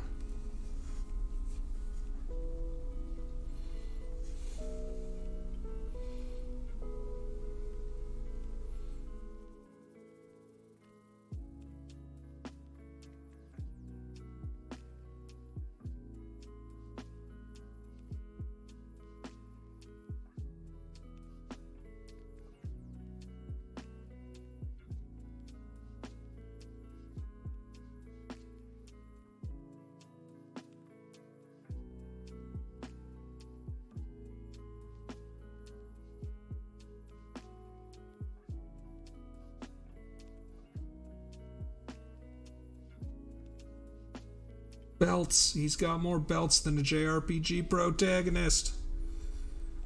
Speaking of which, and speaking of games that I want to play, sorry, I keep flitting back and forth. I'm very indecisive. I would like to replay. I've been getting the hankering to replay Tales of Symphonia. I love that game. I love how it has a very simple, overarching message that racism is bad, yo. Which is something we can all agree on. But Tales of Symphonia really wants you to know that. I love it.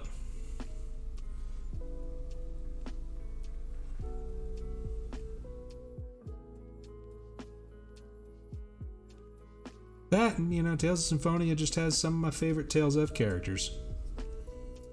Lloyd, Kratos,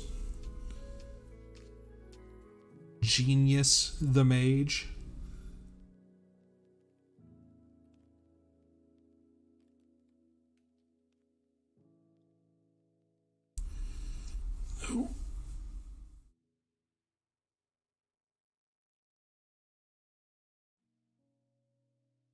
Although I get boring in Tales of Symphonia. Once I get to the end game, my party's always the same. It's Rain, Lloyd, Genus, and then the flex spot is usually Presea, because Presea goes bonk.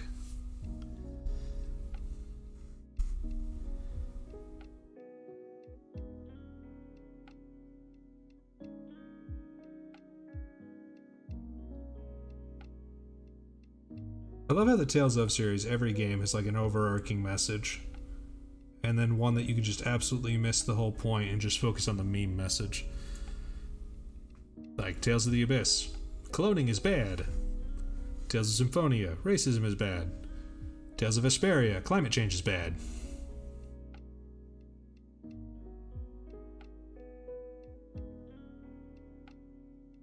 I love games with solid narrative themes.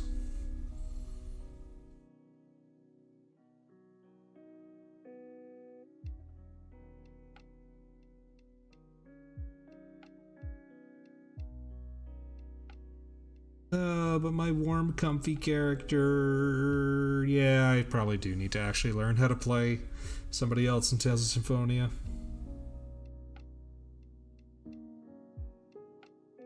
That combat system is surprisingly deep. You can get up to a lot of shit in it.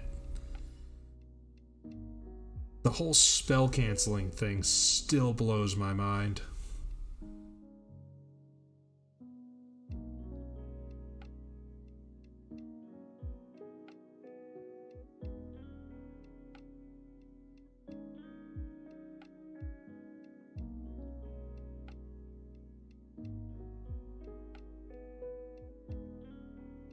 Oh, Regal.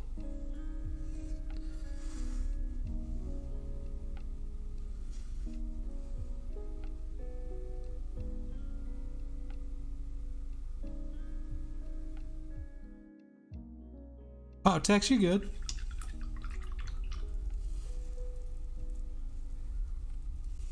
I love how Regal ends up in prison again in the second game. And, like, for no reason at all. He's just there. And Rain is like, I think he just likes being in prison.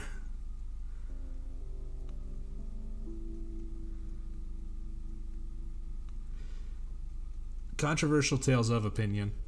I like Tales of Symphonia 2. I think it's fine.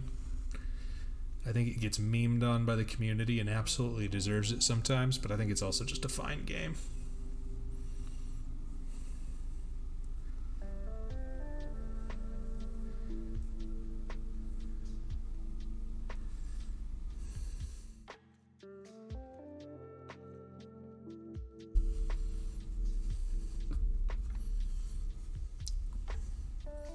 Problem is, Tales of Symphonia 1 was just really, really good, so it feels like it had an unfair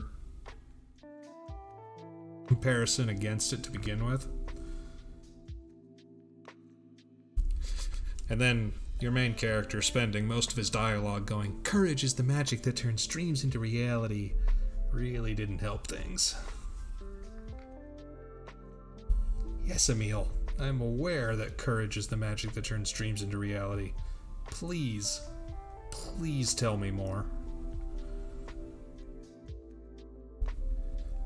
Definitely had a cool concept of a character, though.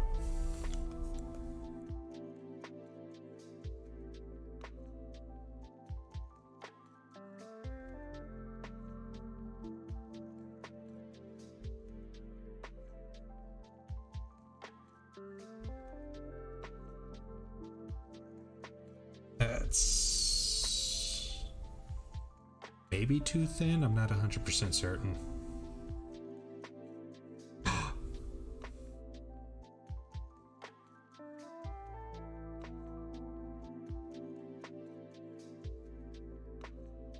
Don't forget to thin your paints. Hi, everybody.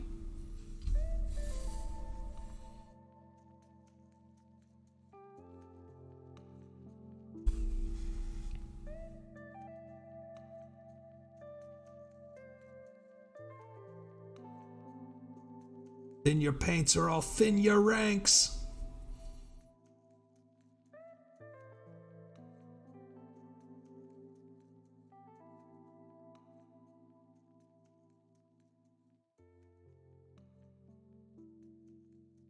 Give me just 1 second here.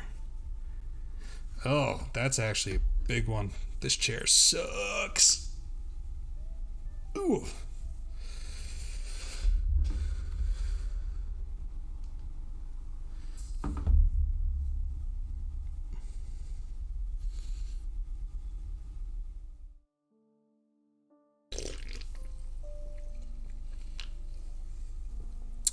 Delicious.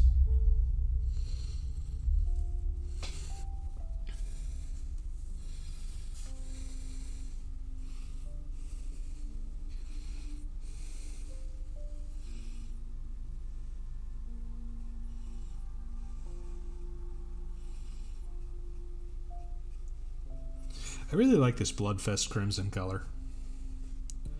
I think I'm not going to do full red on the cloak like I was planning on. I think I'm actually going to keep it purple. That feels sufficiently royal for like Archangel Raphael.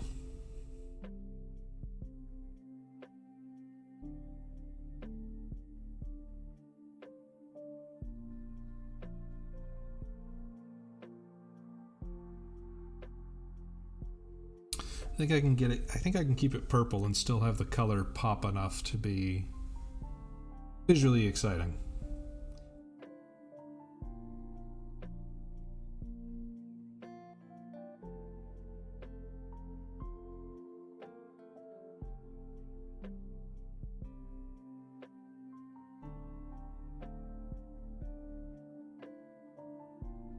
But after these three are done, I gotta pick which three roaming bosses to do next. I got the Valkyrie, the Griffin, the Metal Angel, the Paragon.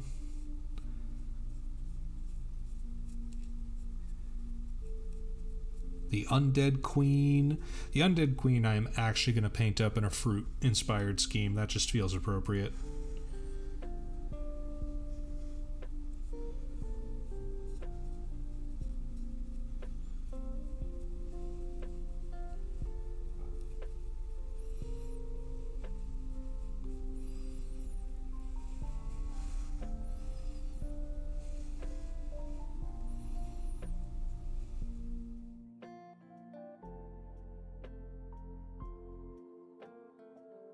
I don't exactly know how I can do that, though.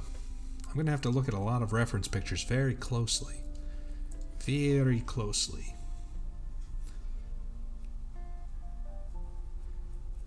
Alright, Tex. You have a good evening, buddy. Thank you for stopping by. I'm glad you're safe from the tornado.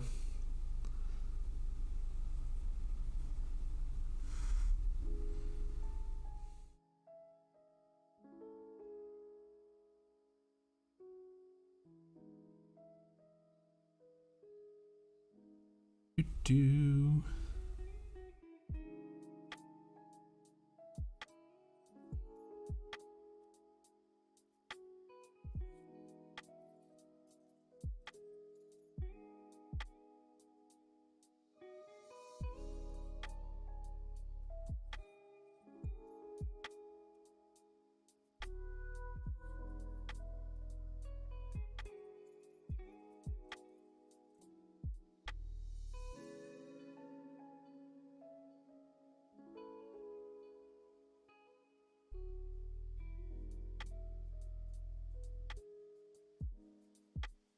Okay.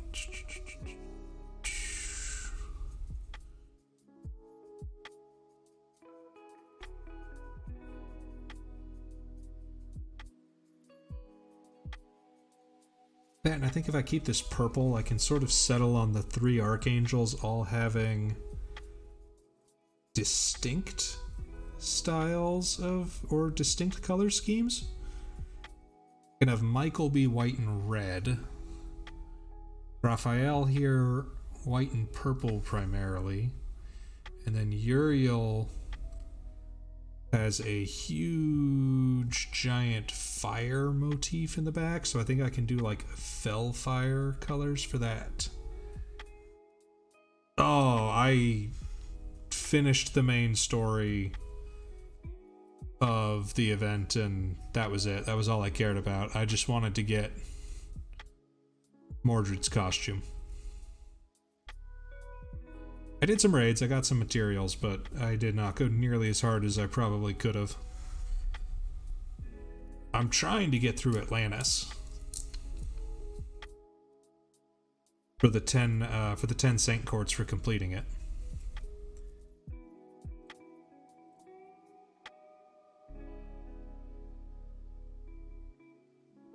So I think we're getting Olympus on the soon-ish.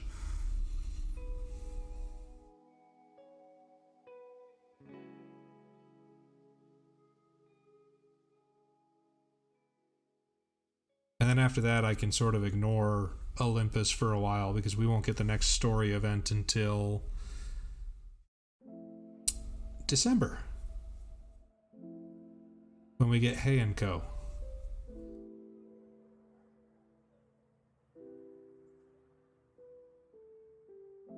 And Ibushi. Big lady.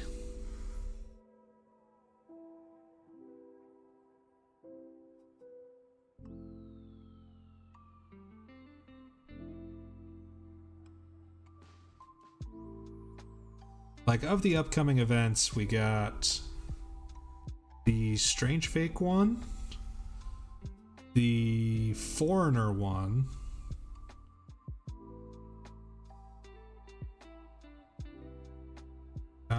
what else do we got coming up? I don't know how far story progress you have to do some of those. I don't think you have to have any to do the foreigner one. No, you need Lost Belt 3 completed for the foreigner one.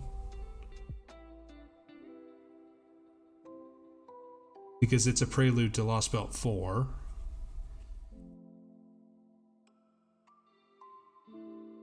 And you also need Lost Belt 3 completed for the rerun of Oku.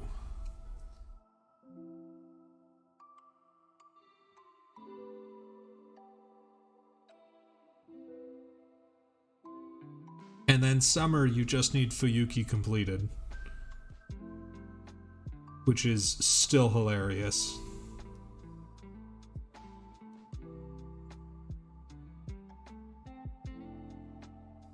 Considering there is absolutely no dialogue change for it.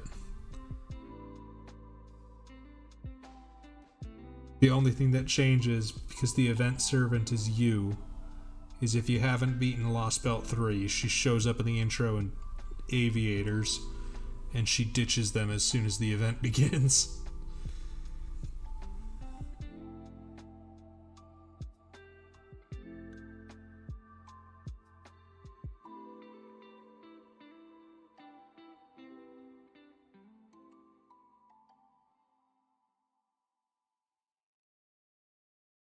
That does also mean that you can take Summer U into Lost Belt 3 and have her beat up her grumpier self.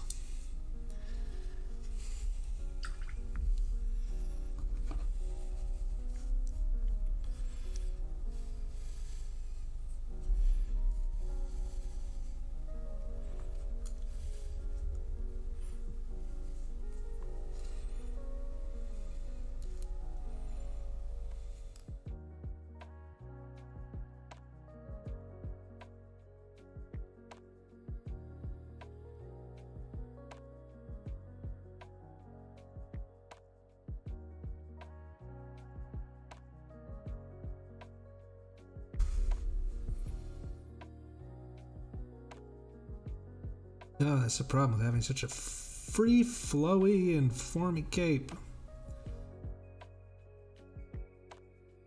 There's so many little nooks and crannies where everything hides.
Alright.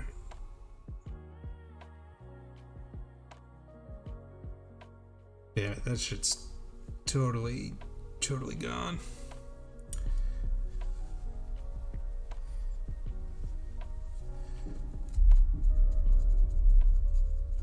Hark! The thunder doth roar.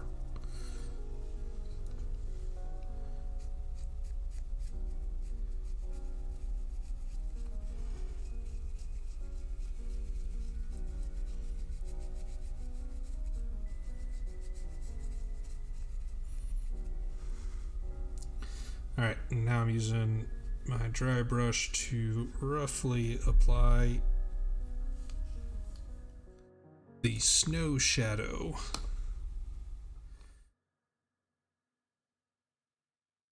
Form a good foundation for the wings.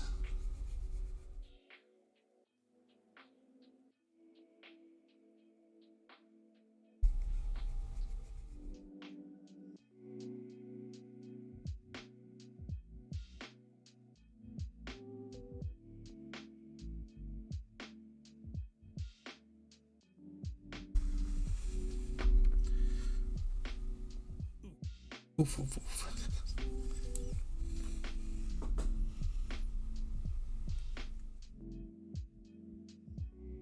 So how did the one-shot go, Amateur? What was it about?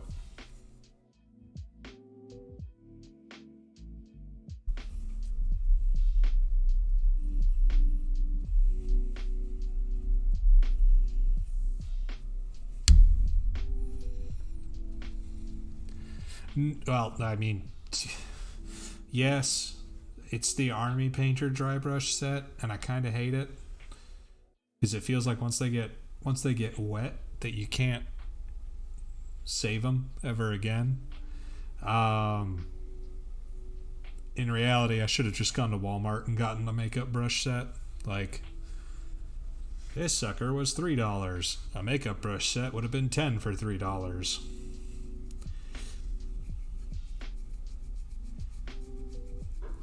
It really works. I really like it.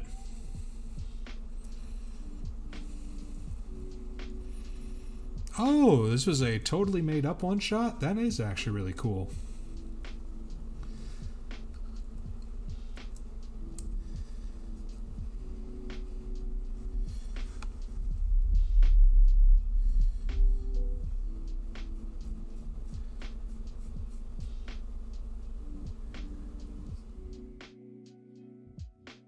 Ah, it's good to see, and pardon the expression coming from me, but it's good to see that some horses just don't stay dead.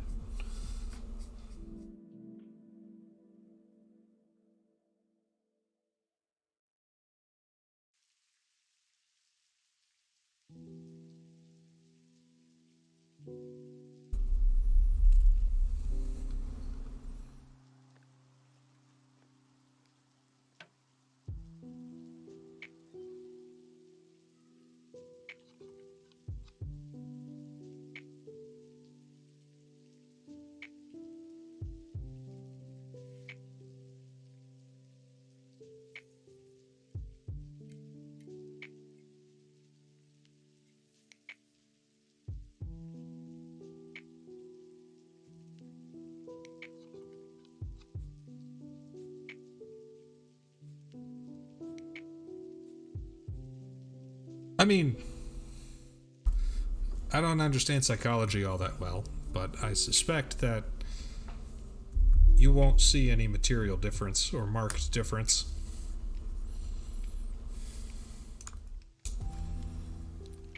I think at this point the jokes themselves are fun just for the sake of being fun.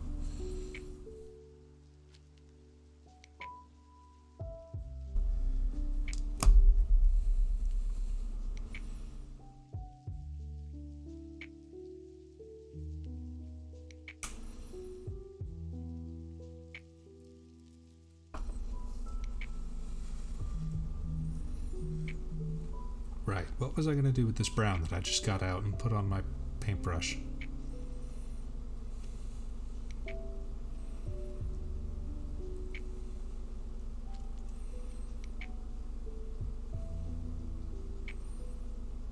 I legitimately can't remember.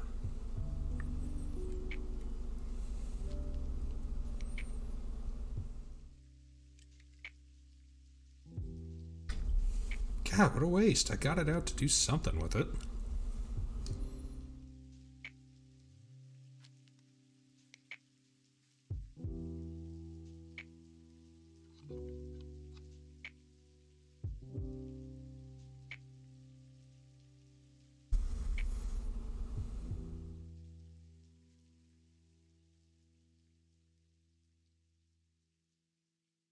I'm going to remember what it was in like 5 minutes and I'm going to get really upset.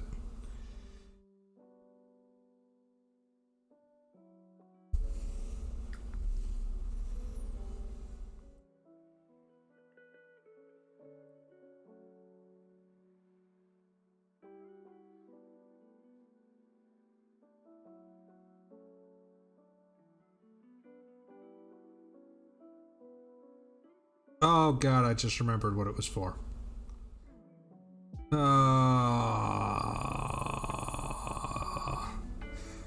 Of course.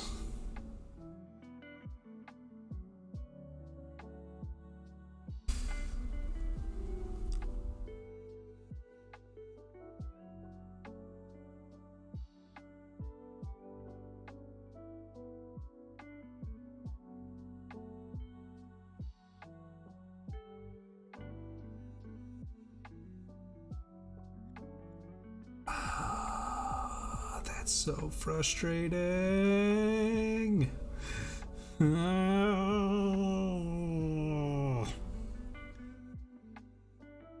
Well, it had something to do with hair.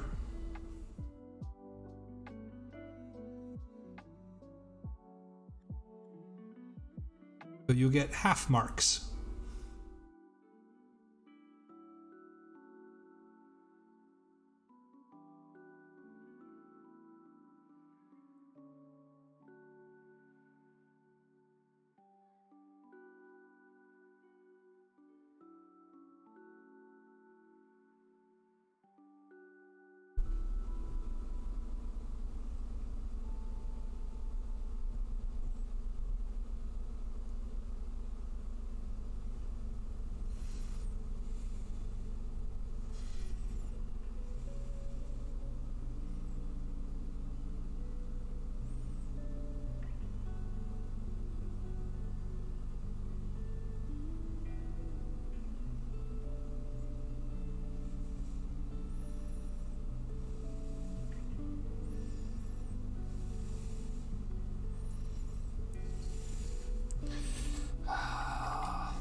Ooh.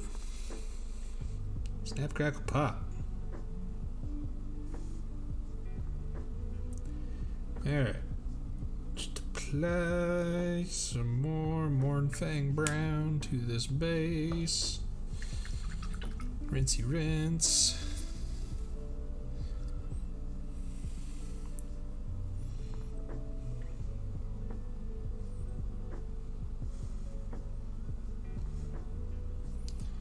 Apply some white to turn this into beige.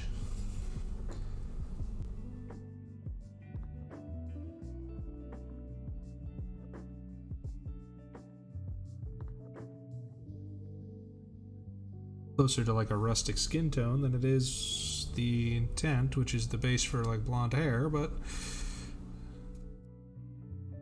that's whatevs.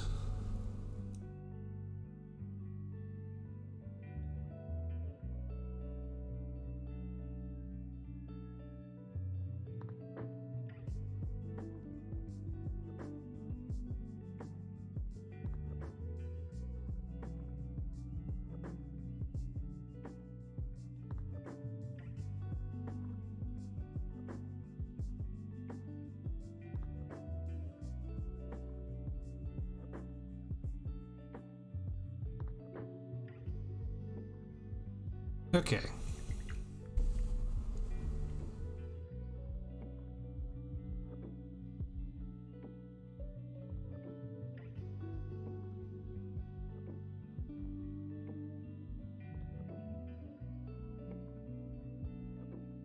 The thing I want to practice with this guy is I've heard that non-metallic metal works really well when you give a very solid border between the pieces, so that'll be the practice attempt for this boy.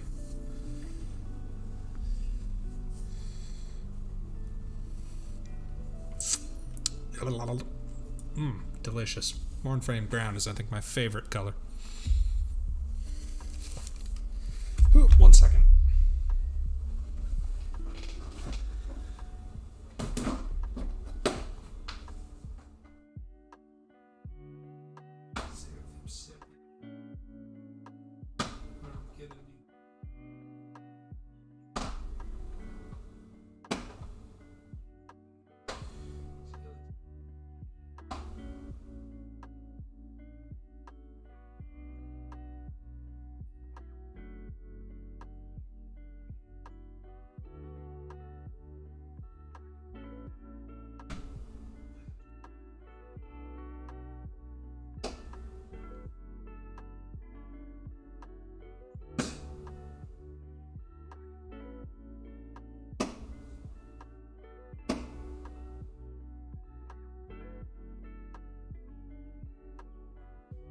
This'll work.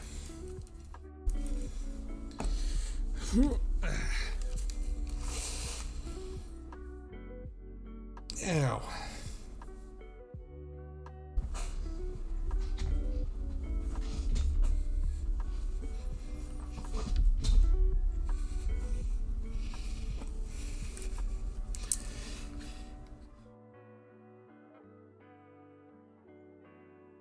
and drop. That's all we need.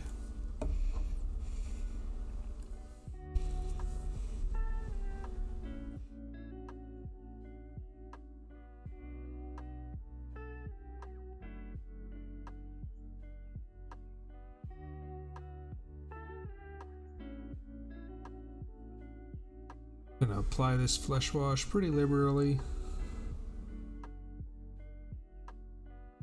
And then try to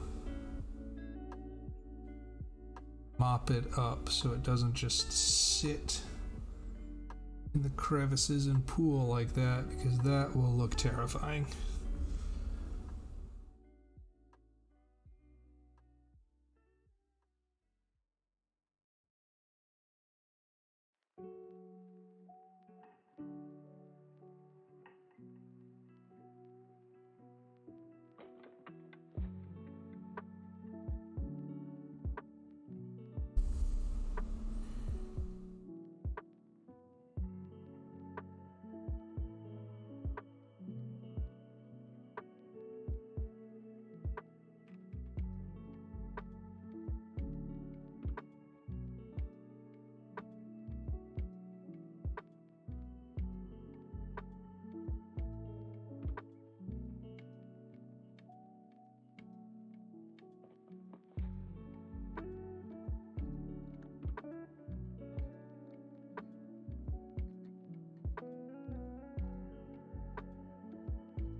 And then one good pass over this just to make it a little bit flatter, evener, darker, edgier. He is the night.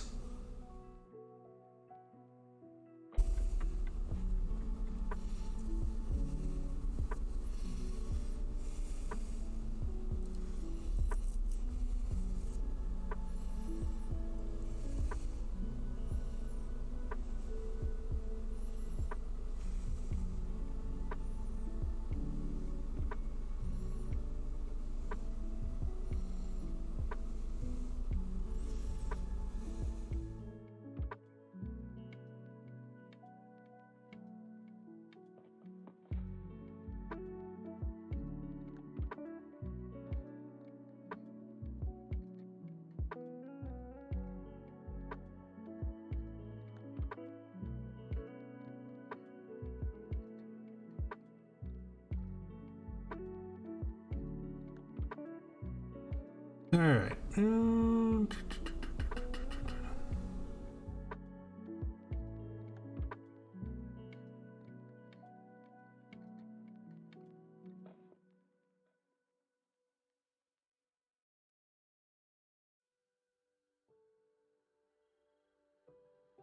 I don't think that's really coming across the way that I want it to. That's coming across more as like a peanut butter and less like a gold.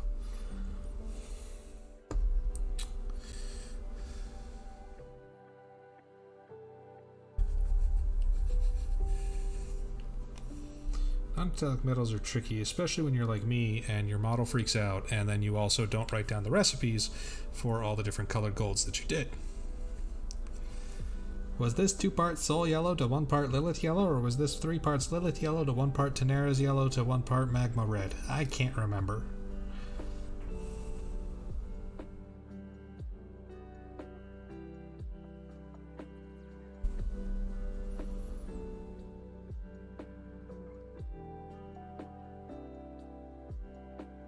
Ooh, that was almost bad. That was almost pop off the plinth and into the paint bad.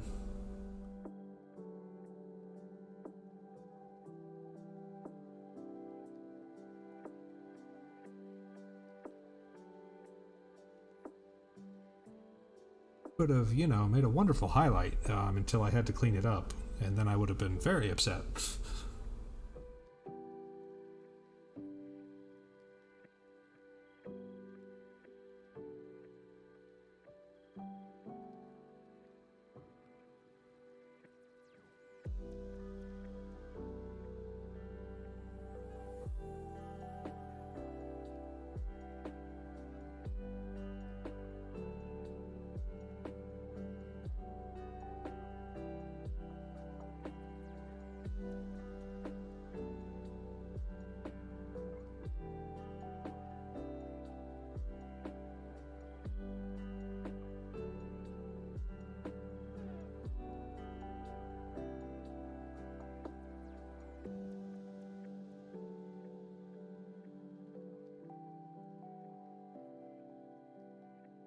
Alright.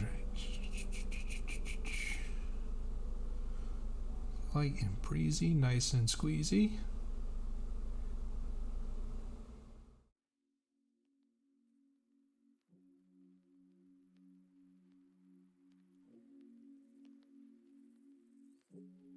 I actually really like that for the shield. I'm a fan of that.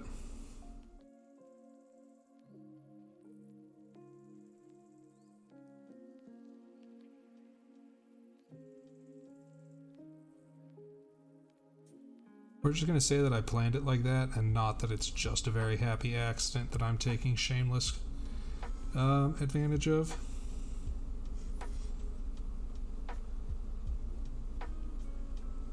Speaking of happy accidents, I have now seen a second variation of that god-awful Ash and Pikachu happy accident image.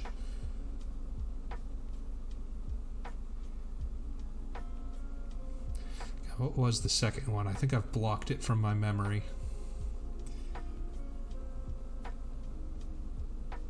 Oh, it was SpongeBob and Sandy. That was the second one.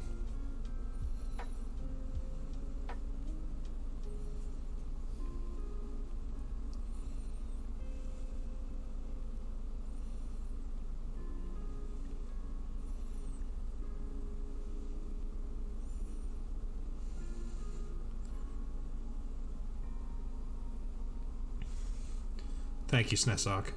And thank you for knowing what I'm talking about so I don't have to... Well, I'm sorry that you know what I'm talking about. But so that I don't have to describe it.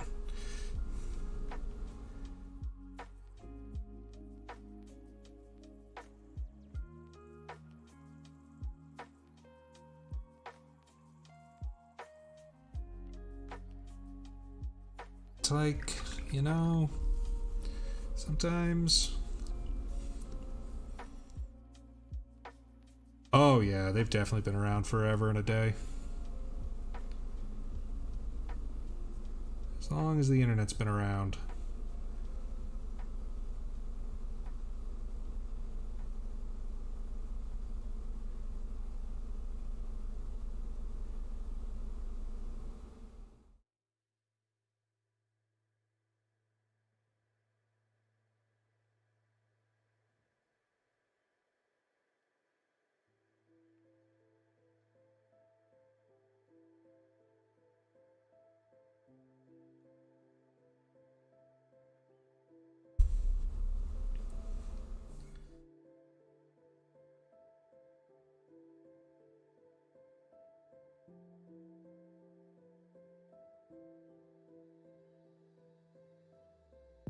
Holy... Okay, that I haven't noticed.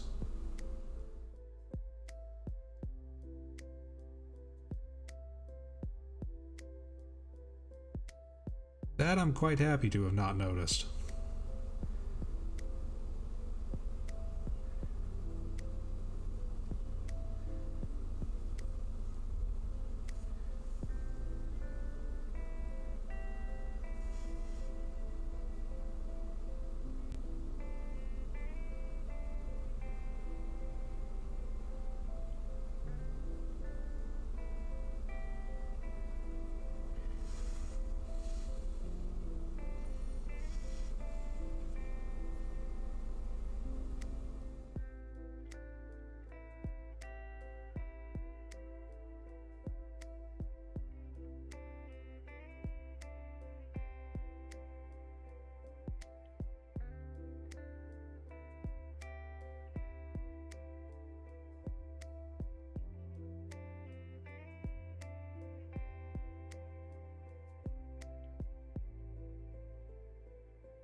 Kind of vibe with leaving half the shield in darkness. I think it fits the theme.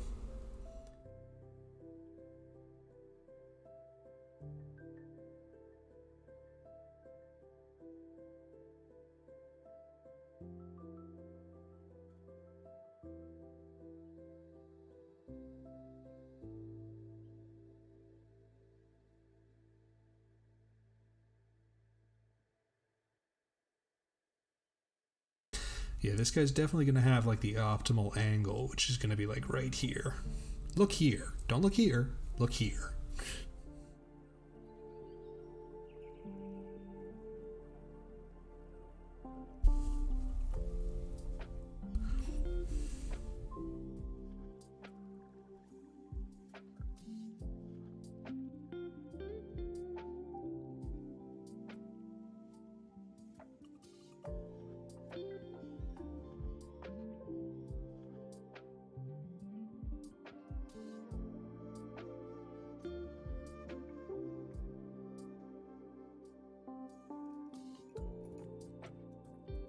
Have I seen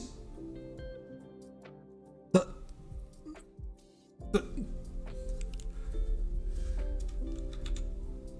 the what? Oh, it's a terrible day to know how to read. No, I haven't, but since you were kind enough to say it, I am reasonably confident that it's going to appear sometime soon thanks to the power of the algorithm.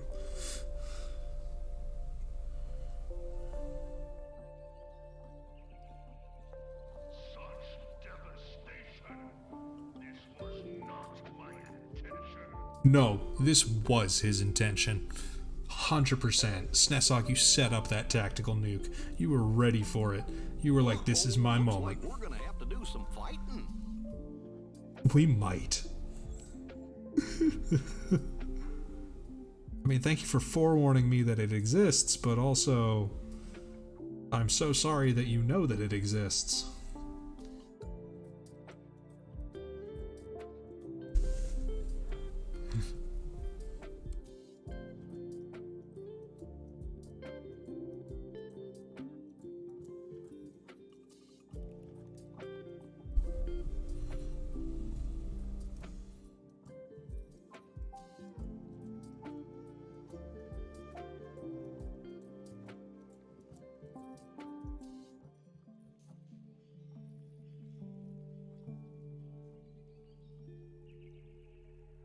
I've dropped a couple more frames. Oopsie daisy.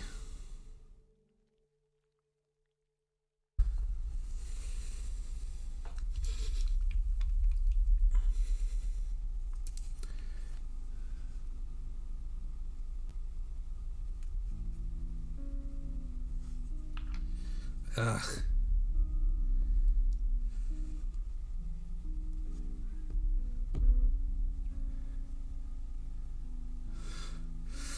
Oh.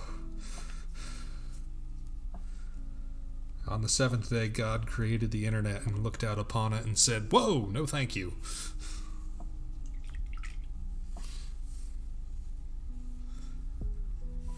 It brings much good, but much suffering as well.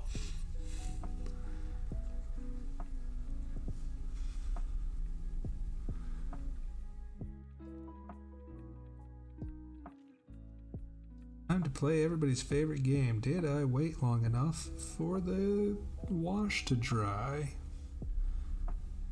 The answer might surprise you. Ooh, I'm freaking out a little bit. Don't worry about it, camera. You just can't see me. I'm hiding behind my own camera.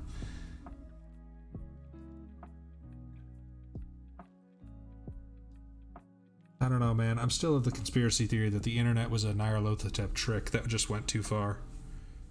Man, check it out. I gave them the ability to share information instantaneously across the world. Isn't that hilarious? Let's see what they do with it. 5 years later. Whoa, Nelly.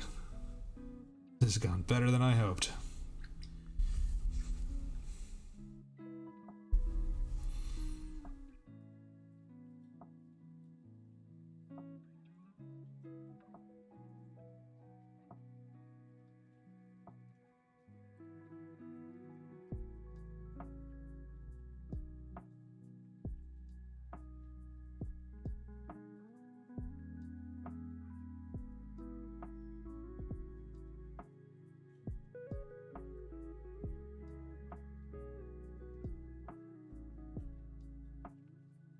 We did.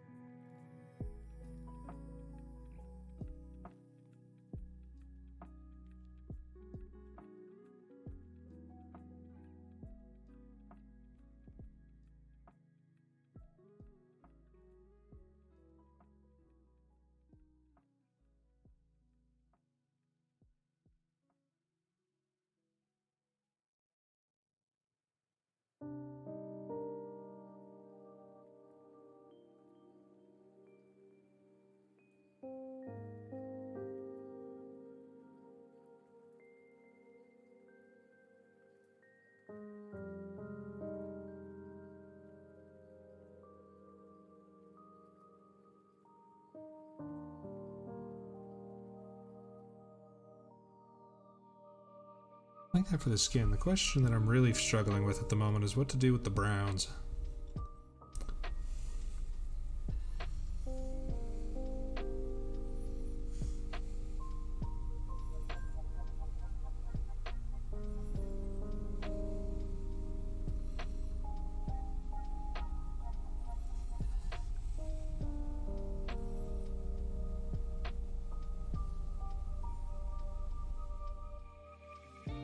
So far, I appear to be going for a very, very sketchy style, which is perfectly fine.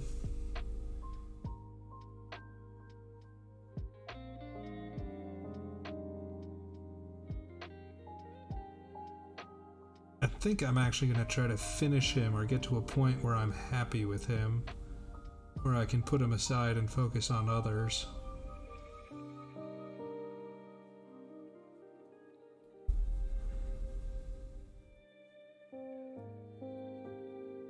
And I'm reasonably confident I can get there pretty quickly.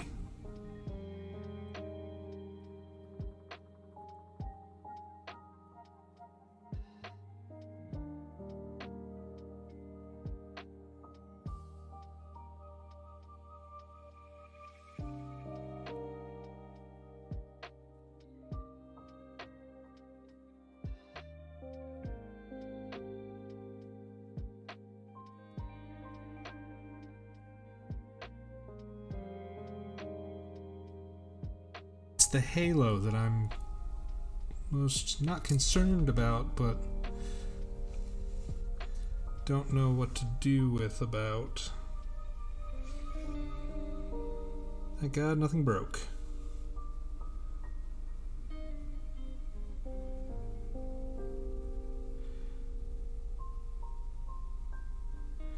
I need to get out like a pure black.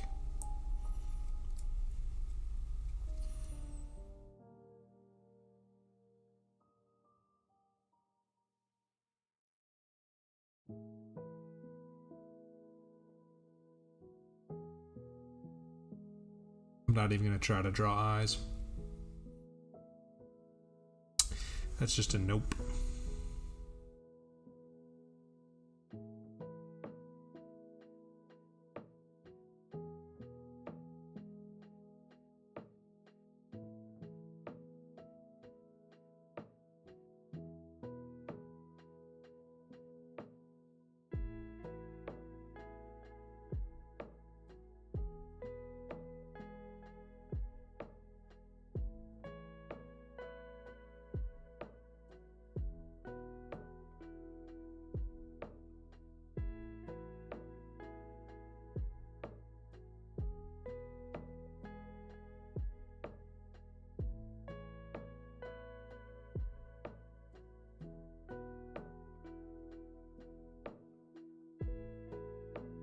Space opera, the human race has to prove to an alien that they deserve to live, and when someone points out that the internet is proof that humans can be peaceful, they are told that the internet...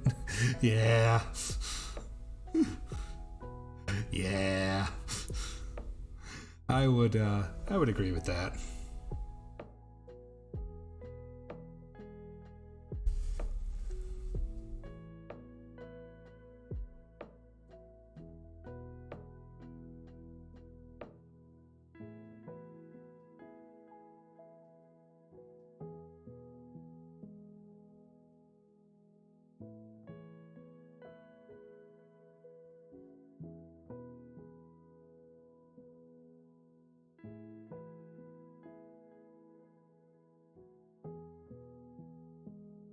We do. The internet is a double-edged sword. It is both our greatest weapon and our greatest weakness. It is our kryptonite.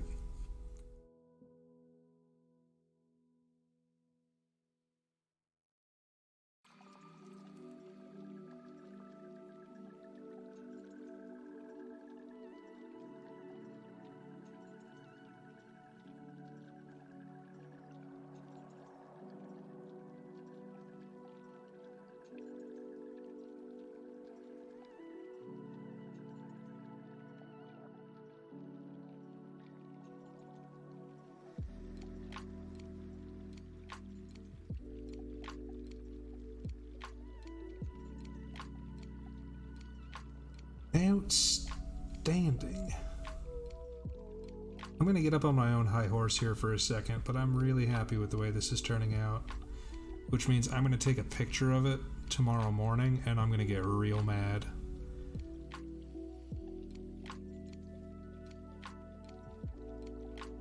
God, just chef's kiss.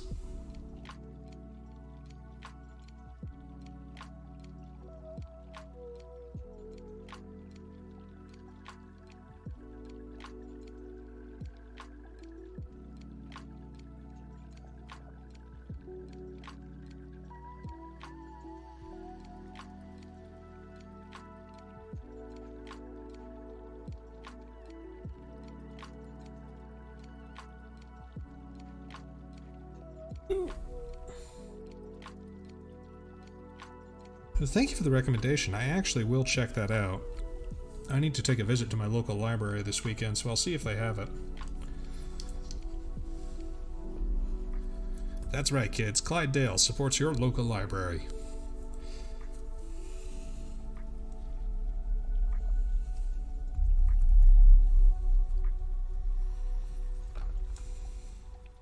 Even though I only go there really once every 4 years.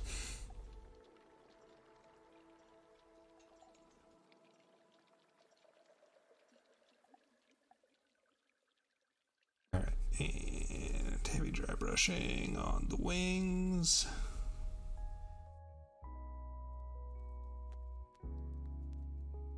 Dry brushing on the wings.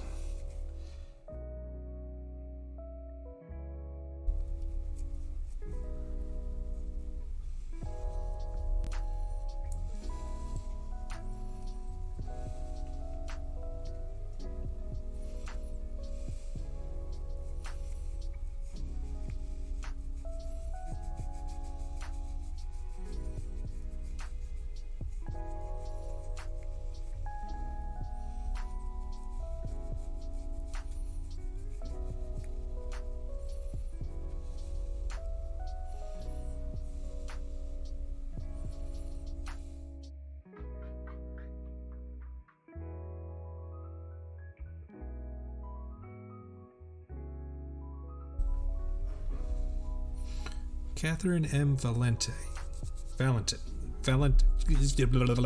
V-A-L-E-N-T-E. I'll remember that. Let's see here.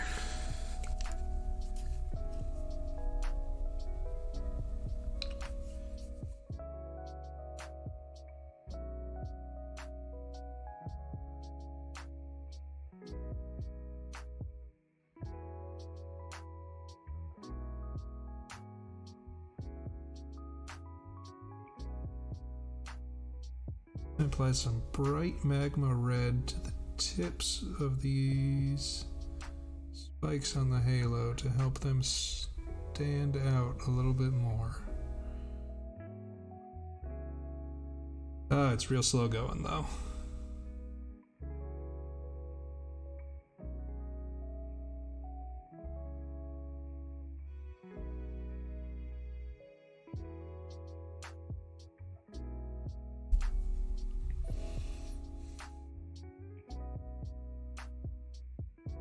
Tap, tap, tap, tap, tap.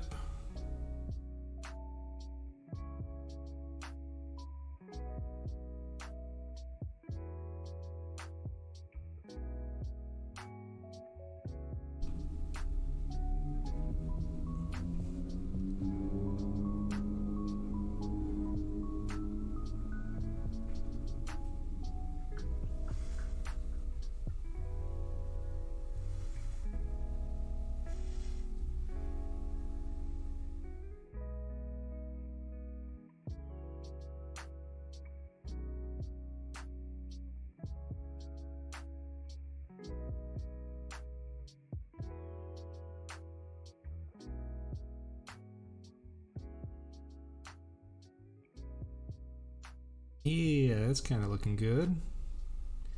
That's looking better, a little bit more interesting.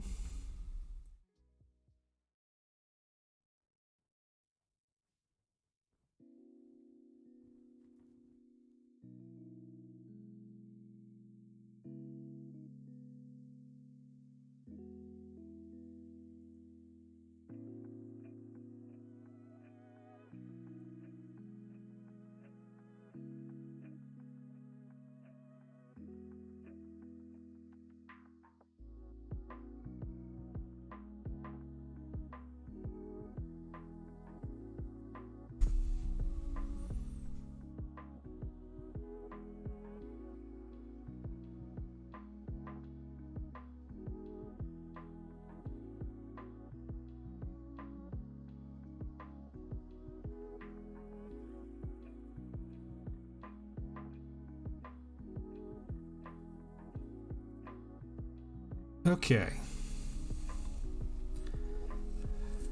So he's pretty much almost done, with the sole exception being the cloak on the bottom. I want to finish up, but that's gonna get ended up finishing up tomorrow.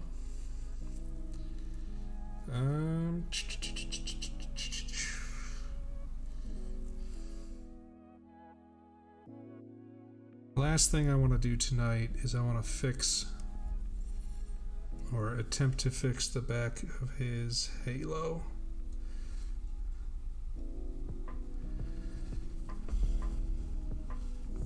By applying my most powerful weapon, a blacker black.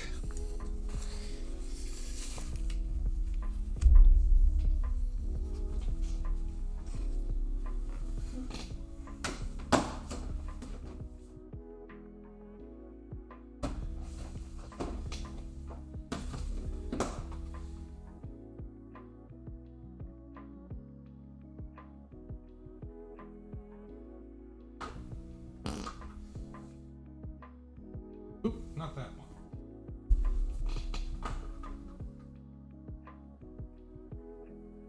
That one.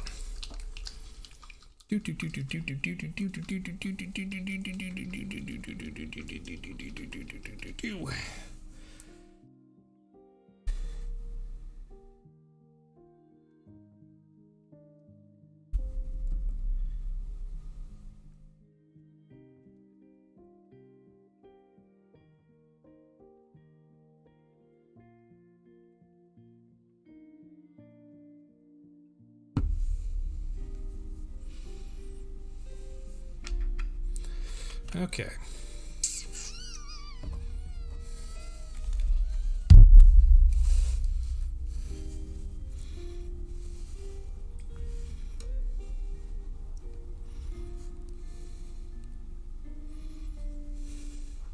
Actually, you know what? No, I am going to try to finish him tonight.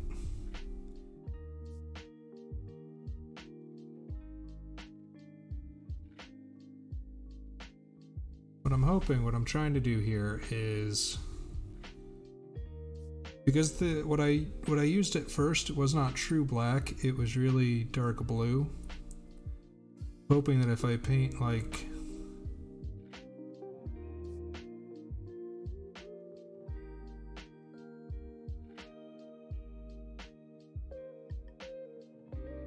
a deeper shadow within the shadow, it will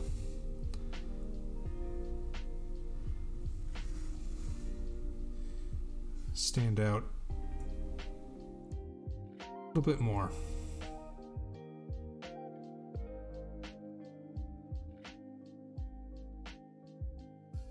That's the plan, anyway.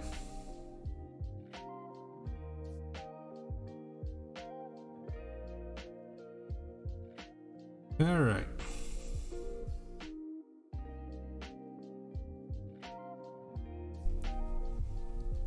Oh, I'm lagging.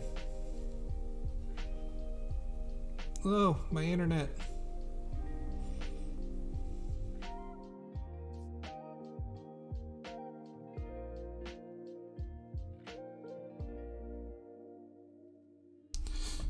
My internet while you do this.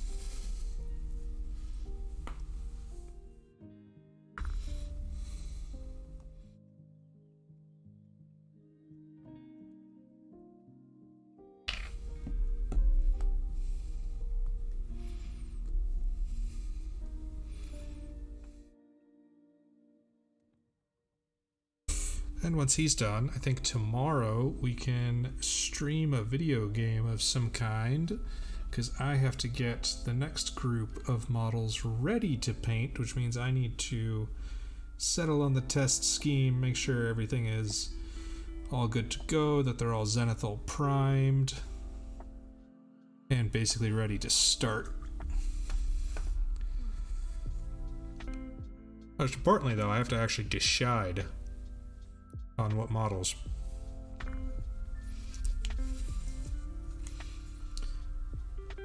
That is always the hard part.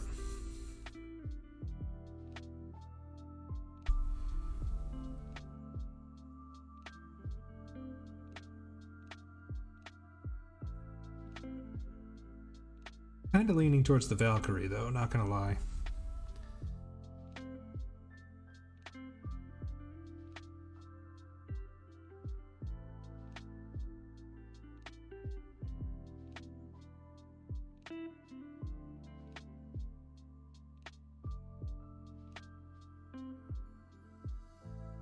The Valkyrie, Griffin. Griffin's real small though. I feel like Griffin and another model I can do two in one session.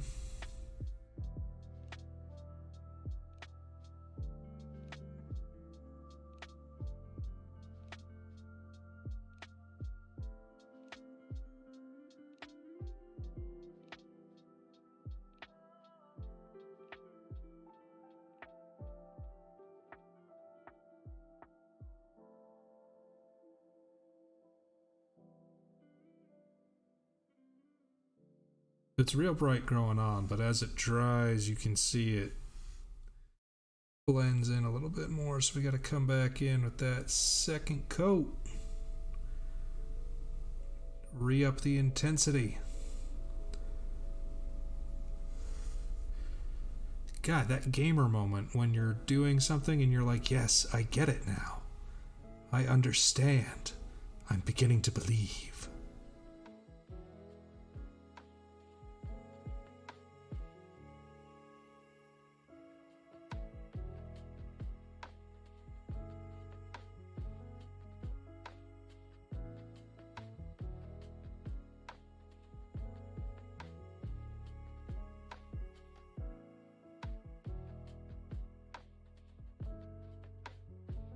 At this point, though, I'm really just having fun applying pretty colors. Snesok, buddy, by the way, I really appreciate you staying up to chat. I know it's very early for you. I hope I am not completely ruining your sleep schedule.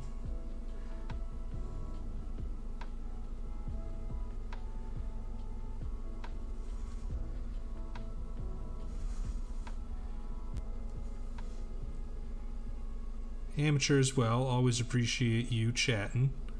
Everybody watching but not chatting, love you too. Big smooches. Moi.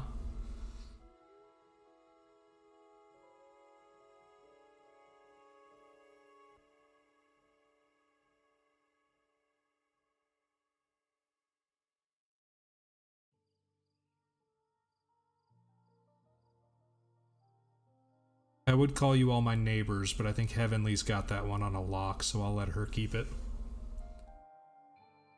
I don't need to be causing trouble with the herd.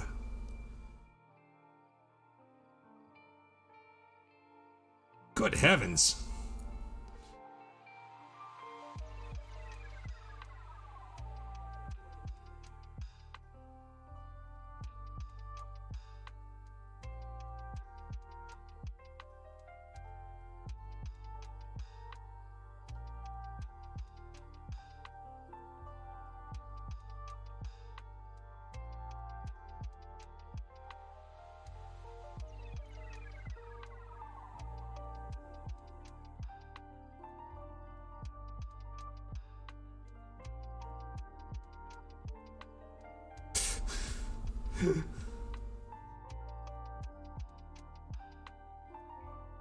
Well, I hope that gives you enough time to get up and go to work.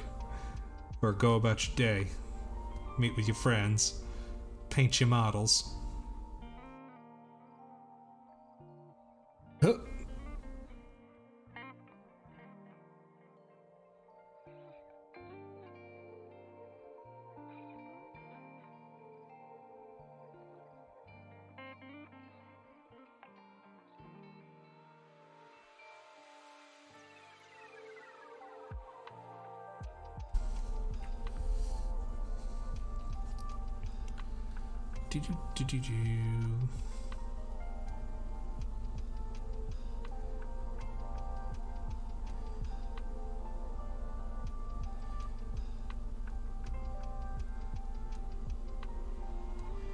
I feel like there's really two ways to go about this. Is what I could be doing is I could be dry brushing on this magenta to hit all the raised edges.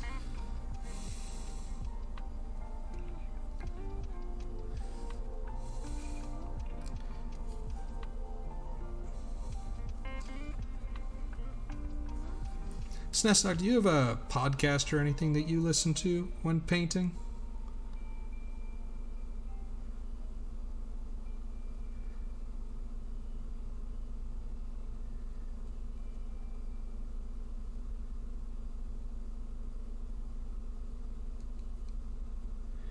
I'm a big fan of Trapped Under Plastic, the podcast for the miniature hobby enthusiast.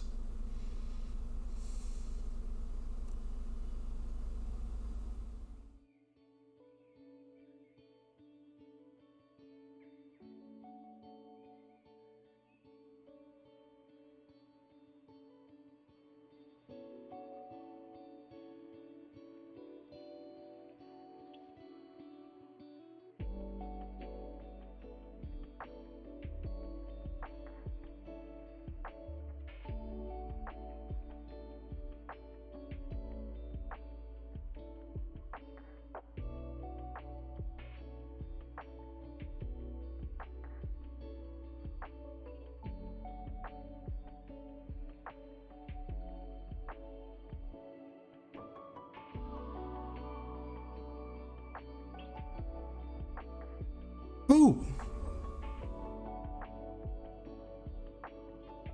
I keep forgetting most TVs are very smart nowadays, and you can do that. I do not have a smart TV. I think my exact wording when my parents asked if I wanted one was, "No, I have a computer."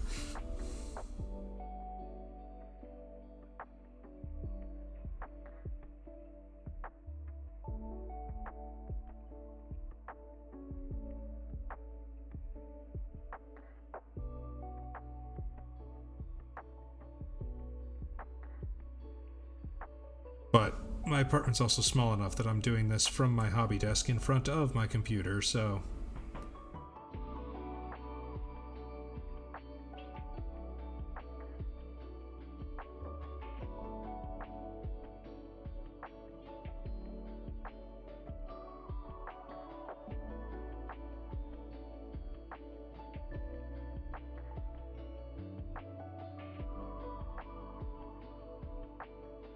Does it, like, learn your favorites? And can it automatically record things that it thinks you'll like? Because that's a pretty cool feature.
So many folds and tucked away crannies.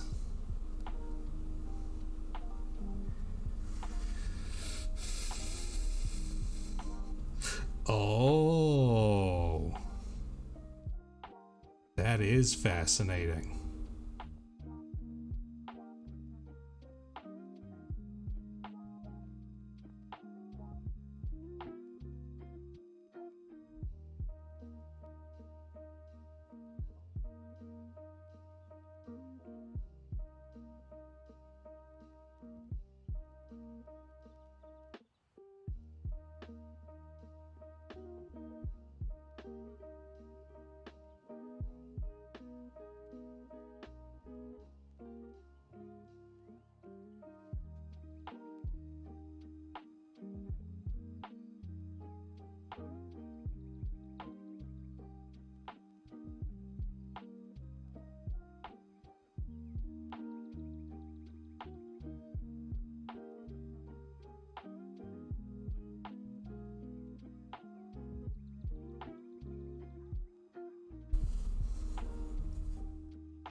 Black lining takes a very, very particular type of brush tip.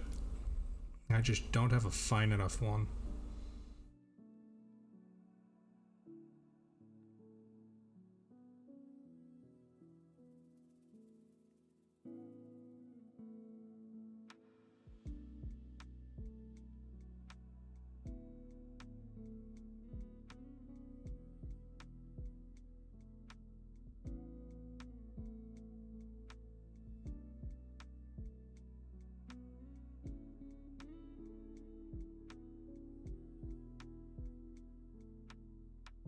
Thank you. I'm honestly not 100% certain how it happened. It was sort of a fluke, but I'm taking it.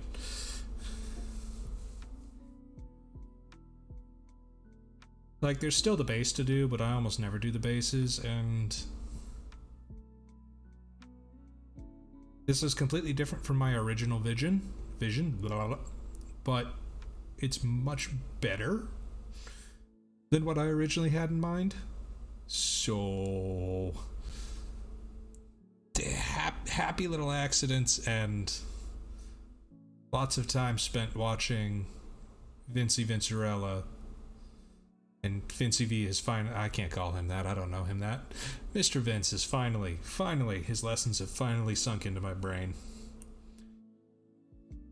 I feel like this is kind of like my crossing the Rubicon model. This is the proof of concept if I ever doubt myself again that yes, I can actually do decent looking non-metallic metal.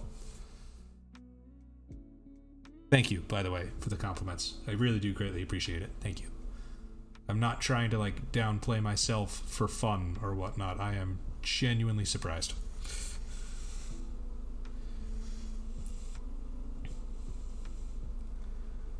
I think the other benefit is that I did actually go in with a plan, even if it wasn't this plan. Typically, I'm very much haphazard in mini painting. And I'm also using good brushes.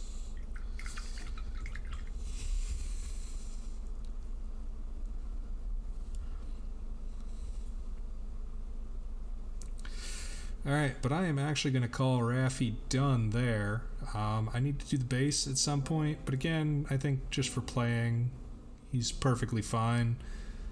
For my standards, I would not feel bad putting this on the table and playing with it. I don't want to do the eyes. I have a good thing going here. I don't want to ruin it.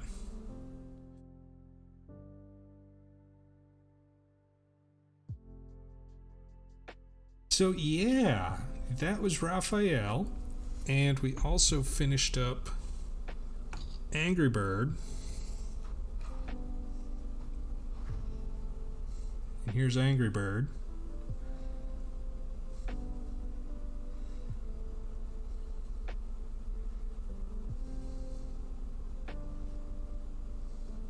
No problem, Snesok. Have a wonderful evening, buddy. Or morning. Have a good paint day. But if you guys are game, before we exit, I would like to pass on a raid to a friend. So let's see who's up and who we can pass on the fun to.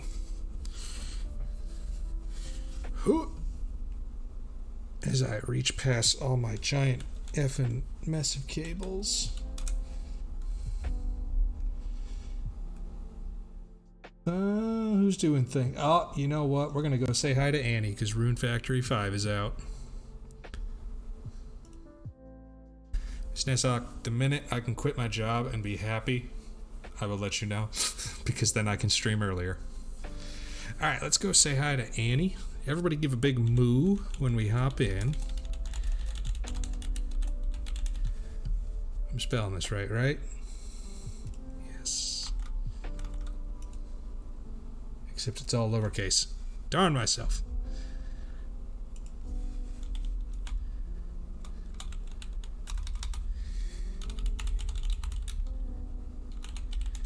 Alright. Thank you guys so much for coming along. Let's hop on in, say hello to Annie. And yeah, have a kick-ass evening, everybody.